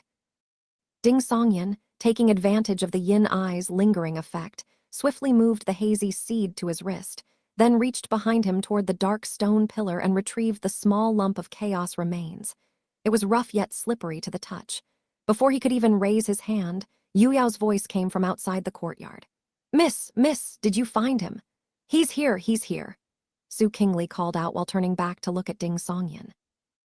Ding Songyan jumped with a start, gripping the lump of chaos remains tightly and hiding his hand behind his back. "Let's go!" Su Qingli beckoned to him with a crescent-eyed smile. Ding Songyan walked over. He wasn't overly nervous. After all, this was his fox friend, and he knew very well what kind of person she was. Truthfully, even if he ate the chaos remains right in front of her, it probably wouldn't cause any real problems. His only concern was that Xiao Qing had a habit of inadvertently letting secrets slip through careless remarks, and his small portion of chaos remains was very likely insufficient in quantity. By the time his Grandmaster trial card ran out, he hoped to have genuinely advanced to the corresponding level. Until then, it was best to develop quietly. The fewer people who knew, the better. Su Qingli noticed nothing. She grabbed Ding Songyan by the shoulder and carried him lightly over walls and through courtyards, almost as though riding the clouds. The maidservant, Yuyao, followed alongside, alert for chaos and mishaps. Seeing that even Xiao Qing couldn't sense the chaos remains clenched in his palm, Ding Songyan quietly let out a breath of relief. Once they'd left the Zhen estate and departed North Water Street using the token, Su Qingli set Ding Songyan down and said with a smile, "We'll walk to your house. You can tell me what happened earlier along the way. Don't worry. No one around us, including Yuyao, will be able to hear or bump into you. I know how to use the Great Void illusory realm." Ding Songyan, who had resolved to swallow the chaos remains at the first sign of trouble, steadied his nerves, gave a small nod, and said, "Okay." On the way to Chengyu Lane, Ding Songyan gave Su Qingli a condensed account of the predicament he'd been in, Yan Changqing's deception, the abnormalities of the Ding household members, and Ding Qingyan's true identity. He only mentioned the key points. Su Qingli listened in repeated astonishment. "Wait, your little sister is the Nine Evils demoness, Jaihani." The girl was utterly shocked. "Every night when I came over to pester you into writing Legend of the White Snake and chat with you, she was sleeping in the inner room behind the screen, close enough to hear her breathing. No wonder I kept inexplicably forgetting those important things. I thought it was because of the ambush on the road." Even now, Ding Songyan still felt as though it had all been a dream. He echoed a few times, then moved on to the events of the day, likewise omitting his acquisition of the small piece of chaos remains and his uniqueness that Jaihani had pointed out. "Wow," Su Qingli exclaimed in amazement. "You really killed Yan Yang. An ordinary man killed the sage-severing Wei's most promising supreme master, a candidate at reaching the spirit platform in nearly a century. If word gets out, that's an absolute top-tier Jianghu legend, the kind that endures for 100 years. What flattering praise. In hindsight, Ding Songyan did feel he'd been through a tough ordeal, so he accepted Xiao Qing's freely offered emotional validation and let the corners of his mouth turn upward. He gazed at the azure sky and bright sunlight that differed from North Water Street and thought sincerely, all that fighting and killing, surviving by a hair's breadth, the mystery of Kunlun and the celestial Thirch's palace. How can any of it compare to the simple pleasure of hanging out with disreputable companions? Inside Riverwaves Hall, two of the great pillars had already snapped. The place was a wreck. Every punch and kick from Zhen Qianfen carried the surging force of a vast current, as though some colossal creature had emerged from the depths of the sea. But Su Qingxiao refused to meet him head-on, alternating between feints and substance, reality and illusion, occasionally counterattacking with the celestial maiden's invisible whip. This left his opponent's blows forever landing on empty air, unable to catch his target. It was utterly stifling. In the suffocating, deep-sea environment, Dai Shen of the capsized vessel sect was already looking for a chance to flee. He and Ma Hanjiang of the small boat gang had planned today to exploit the gathering of true spirit sect and celestial maiden sect powerhouses alongside the Zhen family members, fully leveraging the heart-confounding, mind-disrupting grand art's unique properties. First, drive their enemies to turn on one another, then strike amid the chaos to eliminate key figures like Zhen Qianfen, and finally withdraw from North Water Street before the authorities could react. To their surprise, Magistrate Lin Hansheng of Dingjiang Prefecture arrived so quickly, as though he'd been prepared all along. And that Ma Hanjiang's temperament would prove so unstable that he'd lose control entirely. chasing after the true spirit sect disciple Ren Yaoyang, allowing that cultivator of the useless divine art, a newcomer to the Orchid Fresh list, to leap to the rank of Grandmaster and join the fray against them. Pinned between Lin Hansheng and Ren Yaoyang on his left and right, Dai Shen didn't dare press his luck. Retreat was on his mind. As for the operation's incomplete success, exposing the small boat gang's collusion with the capsized vessel sect, a grim prospect for the gang, he didn't much care. He could quietly prop up another such proxy in due time. Radiance flared again in the void around Dai Shen, once more outlining that white-headed, red-beaked, black-spotted great eagle whose murderous intent seemed almost corporeal. The capsized vessel sect's demon poured everything into the heart-confounding, mind-disrupting grand art, aiming to intensify Lin Hansheng's aggression until the magistrate turned on Ren Yaoyang of the true spirit sect. That would create the opening he needed to escape. As for Ren Yaoyang, he now had golden armor manifesting over his body as he wore a solemn expression. The grand art's influence on him was minimal. His eyes held a detached clarity. The instant the white-headed, red-beaked eagle phantom materialized, a warm, twilight-yellow sword beam shot in from outside Riverwave's hall like lightning. It illuminated this dark space veiled in illusory waves, illuminated the hearts clouded by aggression. The bloodlust in Zhen Qianfen's eyes receded swiftly. The true fury and aggression that Su Chengxiao had built up from the sustained assault extinguished alongside it. Lin Hansheng recovered his reason just in time. His right fist drove upward from his waist, rising like a flood dragon bursting from the water, raising surging waves in its wake. Flood dragon metamorphosis scripture, fifth metamorphosis, river overturning metamorphosis. The illusory waters shuddered, waves towering to the sky, wrenching Dai Shen's body left and right until he could barely keep his footing. This forced Dai Shen to concentrate fully, striking at Lin Hansheng's fist with everything he had, his taloned palm radiating frost radiance. On the other side, Ren Yaoyang, whose golden sword had been deflected, took a single step and vanished within Riverwave's hall. In the blink of an eye, he emerged from the darkness, from behind Dai Shen, thrusting his sword at the enemy's spine. Dai Shen was thrown into a frantic scramble, releasing his ultimate techniques just to avoid being critically wounded. This left him spent. Before his eyes, a blazing, resplendent sword beam flared, its killing intent bone-cold. The sword beam flashed past and appeared behind Dai Shen, resolving into the iron-crowned figure of Tao Wenshu.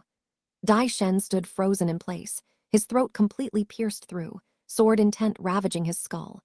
Blood erupted in a torrent as he crashed to the ground. Northern Dipper killing sword, Tao Wenshu directed her gaze toward Zhen Qianfen, who had ceased fighting, and said gravely, "Zhen Qianfen, your allegiance to the sage-severing way has been uncovered. Do you have anything to say?" This was a deduction drawn from Jai Hanni's scattered remarks and the fact that Zhen Qianfen had kept Yan Yang imprisoned. Tao Wenshu wanted to hear how he would defend himself. Zhen Qianfen's complexion turned ashen in an instant. His body swayed once. He raised his right hand and smiled bitterly. "Nothing. I gambled and I lost." He hadn't expected that after all his scheming, he'd fail at the very first step, having his mind influenced and ending up fighting the very ally he'd specially invited.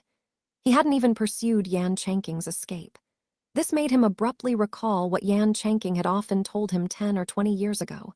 Mind and spirit must not be neglected, lest you be defeated by this very weakness.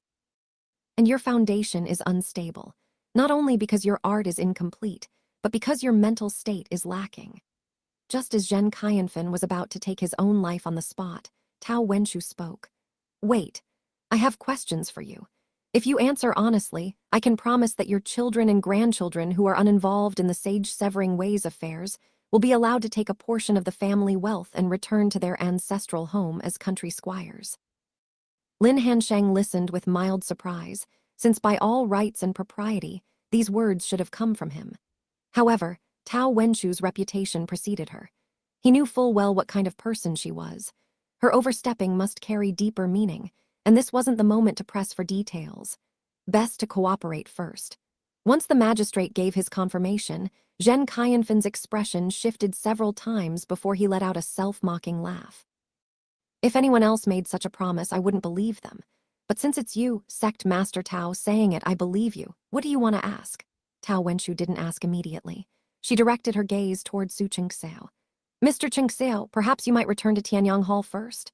Su Chingseo surveyed the room, his gaze landing on the wooden box that had been knocked deep into the recesses of Riverwave's hall earlier.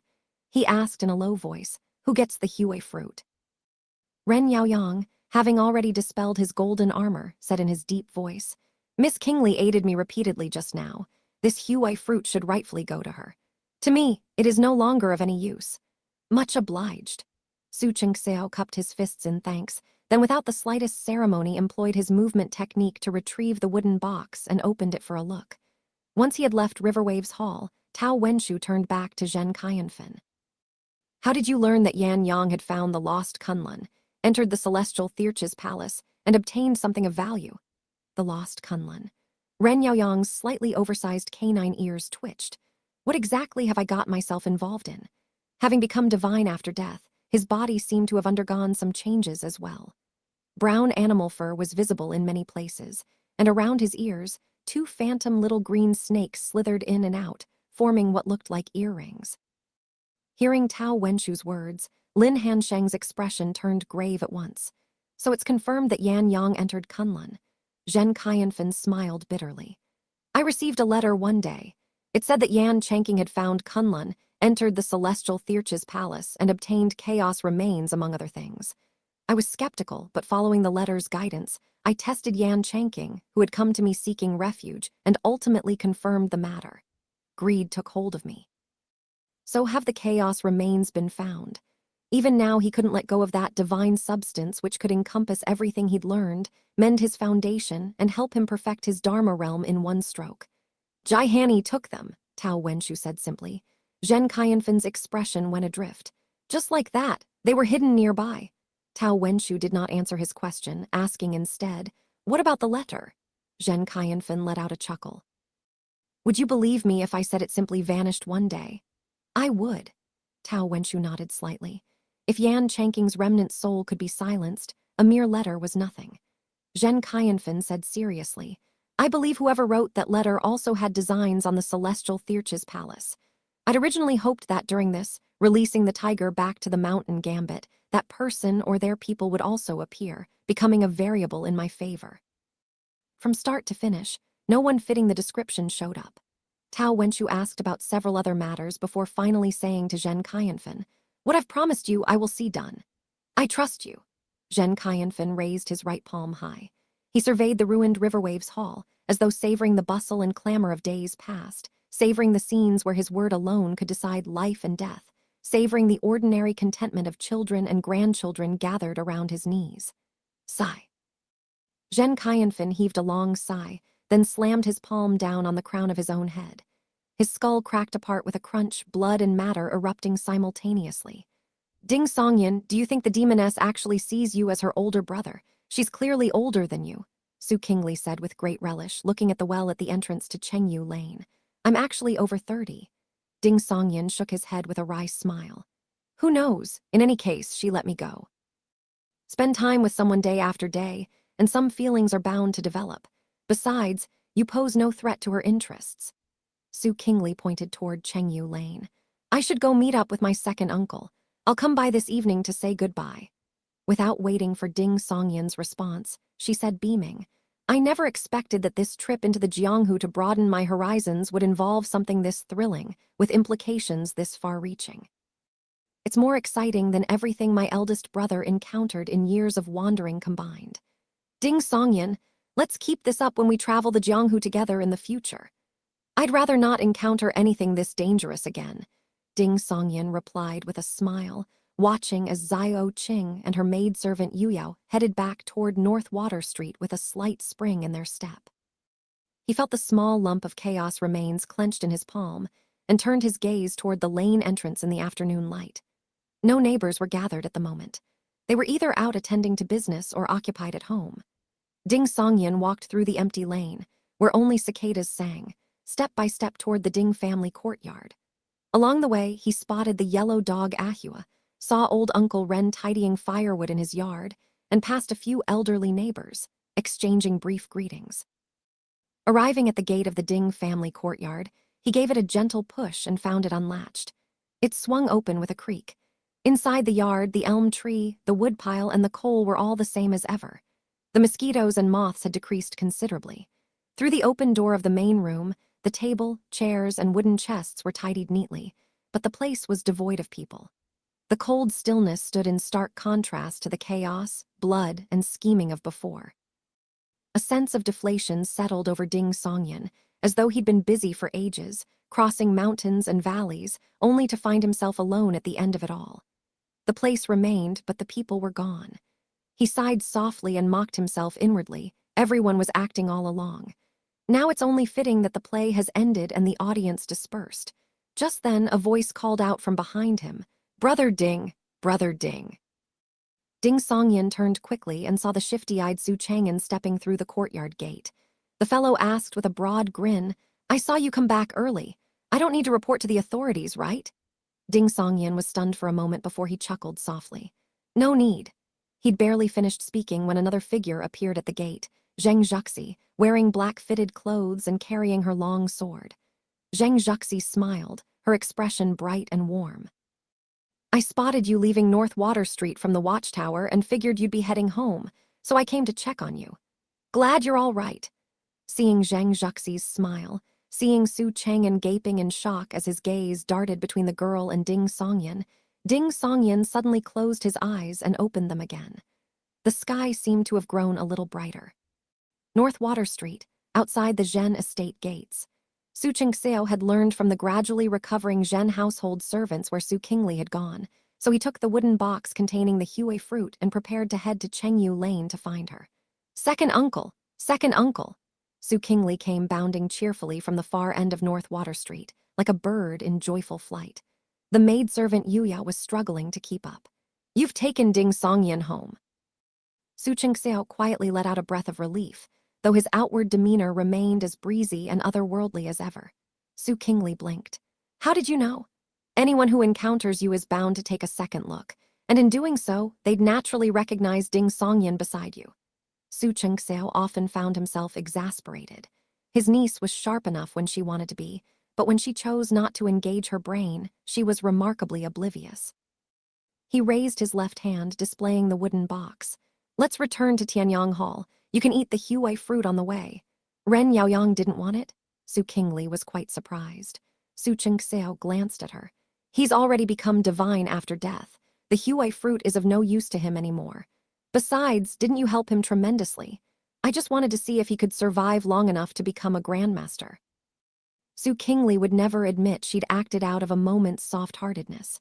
She took the box containing the Hue fruit, her eyes sparkling, and beckoned to her second uncle. "Second uncle, I've learned an enormous secret." Su Qingxiao leaned his ear over with a puzzled expression. "You mustn't tell anyone else. I promised Sect Master Tao that this would only circulate within the Su family." Su Qingli laid down her condition first, then whispered, "The Zhen family affair involves the previous generation's sect master of the Sage-Severing Way, Yan Yang, who's been missing for ages. He found the lost Kunlun and entered the celestial Thirch's palace." Su Qingxiao's back went ramrod straight. He said to Su Qingli in a low, serious voice, "Wait until we're on the boat." How could such a thing be discussed in the street, even in a whisper, even with the great void illusory realm? Giving Su Qingli no chance to argue, Su Qingxiao said to the mistress and maidservant with a stern expression, "Once we return to Tianyang Hall, I'm giving you a quarter of an hour to pack your things. Then we board the boat and depart." "Aren't we supposed to go to the docks this evening?" Su Qingli's face was full of bewilderment. Su Qingxiao glanced at Yu Yao, then looked back at his niece. "I trust Sect Master Tao's word, but I don't trust anyone else. If not now, when?" Seeing her second uncle bring out his authority as an elder, Su Qingli said haltingly, "Then let me go see Ding Songyan one more time. He's the first friend I made traveling the Jianghu. I can't just leave without saying goodbye. Yu Yao, you go ahead and pack for me." As she spoke, Su Qingli gradually found her confidence, adopting a posture that said, "You can agree to let me go or I'll sneak off on my own." Su Qingxiao felt a headache coming on. He sighed. "Go and come back quickly. If you take longer than one incense stick's time, go straight to the East City docks. Yu Yao will have your things packed and ready." "Second uncle, you're the best Tilda," Su Qingli praised him with laughter in her eyes. She handed the box with the Hue fruit back to Su Qingxiao and spun around, sprinting out of North Water Street. Take it and eat on the way before something else goes wrong. Su Qingxiao could no longer maintain his usual elegance and called after her. Su Qingli turned back gracefully mid-stride, grinning. I'll need time to adapt after eating it. I'm afraid I'll smash Ding Songyan's door. I'll eat it once we're on the boat. Tilda. She left a trail of laughter behind and vanished from North Water Street. Su Qingxiao shook his head helplessly. He could only blame his elder brother and sister-in-law for spoiling the child so thoroughly. He turned and instructed Yuyao, return to Tianyang Hall immediately and pack the luggage. The East City docks. A tower ship was gliding toward the center of the river, preparing to go downstream. In a cabin on the top level, Qi Zioxiang sat by the window, gazing quietly at the city wall gates. With a creak, the cabin door was pushed open. Qiu Chen walked in, once again dressed in a scholar's round-collared robe and a square-edged cap. After he and Qi Zioxiang had escaped into the grove, they'd made a wide detour, erased their tracks, then snuck back to the docks and boarded this tower ship, which had been prepared under a certain merchant firm's name. Qiu Chen looked at Qi Zioxiang with tenderness and said softly, "My condolences." At that moment, he didn't know how to comfort her. He felt that any words would only bring fresh pain. Qi Zioxiang gave a slight nod without speaking. Qiu Chen thought and thought, finally finding something to say. "Where is your sect master?" Qi Zioxiang withdrew her gaze from the window and looked at Qiu Chen. "The sect master said earlier that he had his own means of leaving this place. He told us not to wait and to rendezvous in Xinfu City." Xinfu City lay in the deep mountains north of the river, at the junction of the Zhao, Gan, and Yu kingdoms, a notorious lawless zone where none of the three held sway. Qiu Chen sighed. "I wonder how your sect master fared this time." After all, he had a share in whatever was gained. "Unknown for now." Qi Zioxiang stood up and said evenly, "I'm going to see our sect's people." Seeing that Qi Zioxiang's state seemed somewhat improved, Qiu Chen gave a self-deprecating chuckle. "I've always been silver-tongued, yet for some reason, whenever I'm alone with you, Sister Zioxiang, I become clumsy with words. I can never think of the right thing to say. It was the same just now. I clearly ache for you, yet I didn't know how to express it." Qi Zioxiang glanced at Qiu Chen without responding, her expression unchanged. She walked slowly toward the door. Qiu Chen hummed a line of opera to himself in self-mockery. "When the false is taken for true, the true becomes false." As he hummed, he turned to face the window, gazing out at Dingjiang Prefecture's city walls. For him, this past half-year or so had been quite wonderful enough to make him entertain thoughts of retiring from the Jianghu. Suddenly, a sword tip emerged from his throat, trailing a stream of bright red blood. "HGH! HGH!" Qiu Chen struggled to turn, wanting to see who stood behind him, but the short sword pinning him made it impossible. Thud. The life draining from him, Qiu Chen collapsed onto the small table by the window. This allowed him to roll over and face Qi Zioxiang as she withdrew her short sword. Qi Zioxiang told him without a ripple of emotion, "I cultivate the scripture of sage severing and wisdom abandonment. Of course you'd find yourself tongue-tied." Tap. A drop of crimson blood traced down the tip of her short sword and fell to the deck. Then another.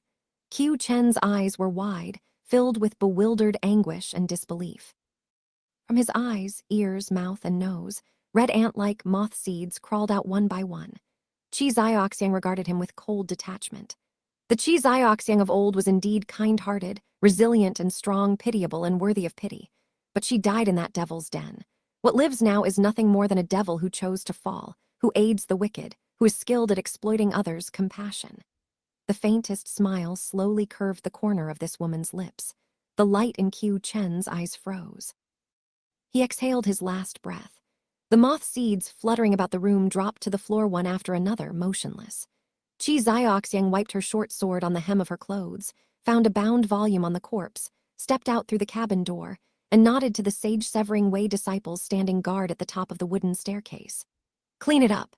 She put away her short sword, leafed through the volume, then turned and walked to the far end, arriving at the room at the corridor's terminus. She pushed open the wooden door. Inside, the floor was covered with a deep brown thick carpet of Western desert style. Underfoot, it was soft and silent. By the window, someone stood with their back to Qi Zioxiang, wearing a spring onion white jacket embroidered with silver trim over a pale goose-yellow gauze skirt.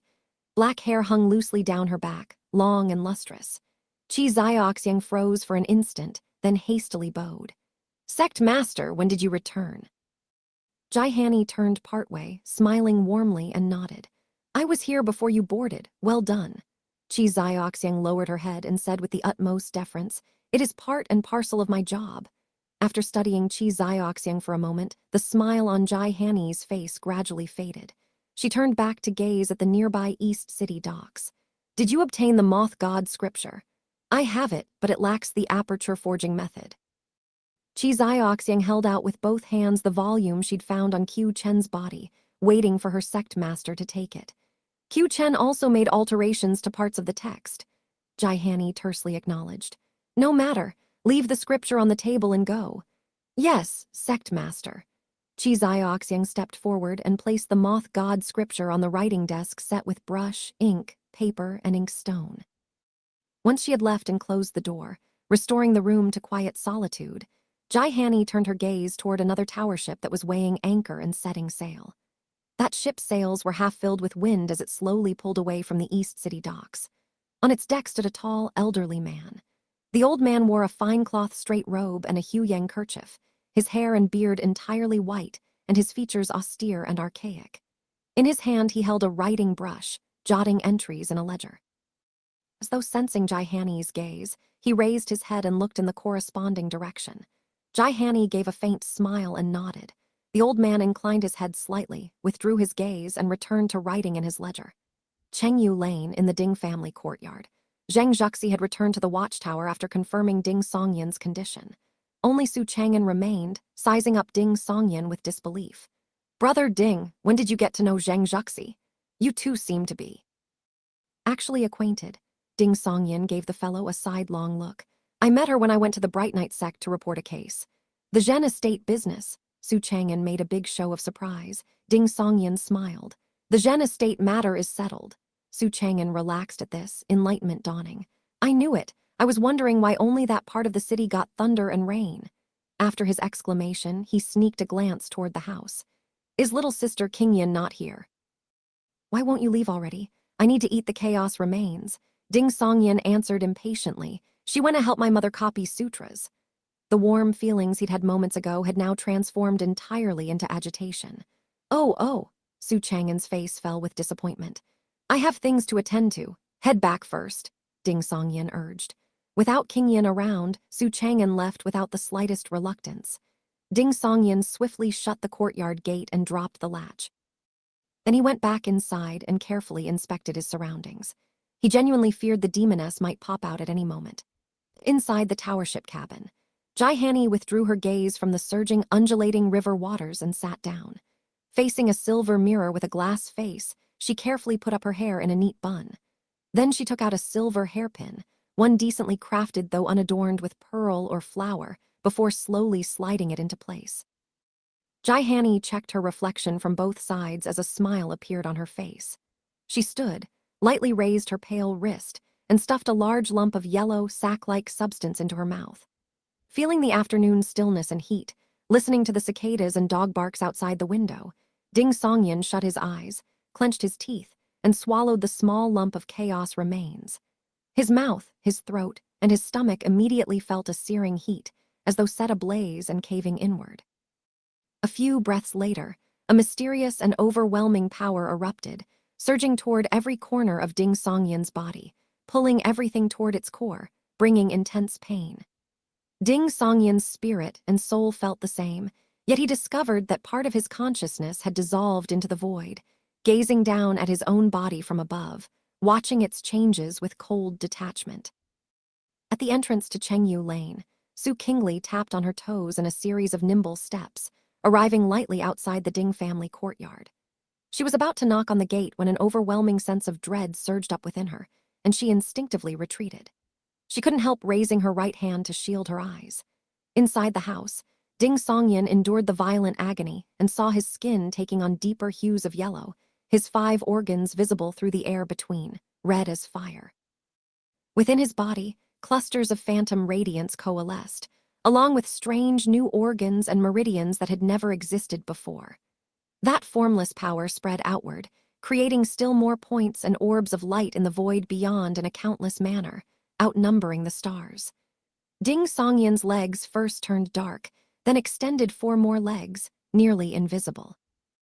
They planted themselves in the 6 directions, above, below, left, right, forward, and back, freezing the air currents in the room completely. On Ding Songyan's back, 4 phantom wings of different colors burst open with a thump. One was spring, lush with budding green and vital growth. One was summer, sweltering and ablaze with lingering fire.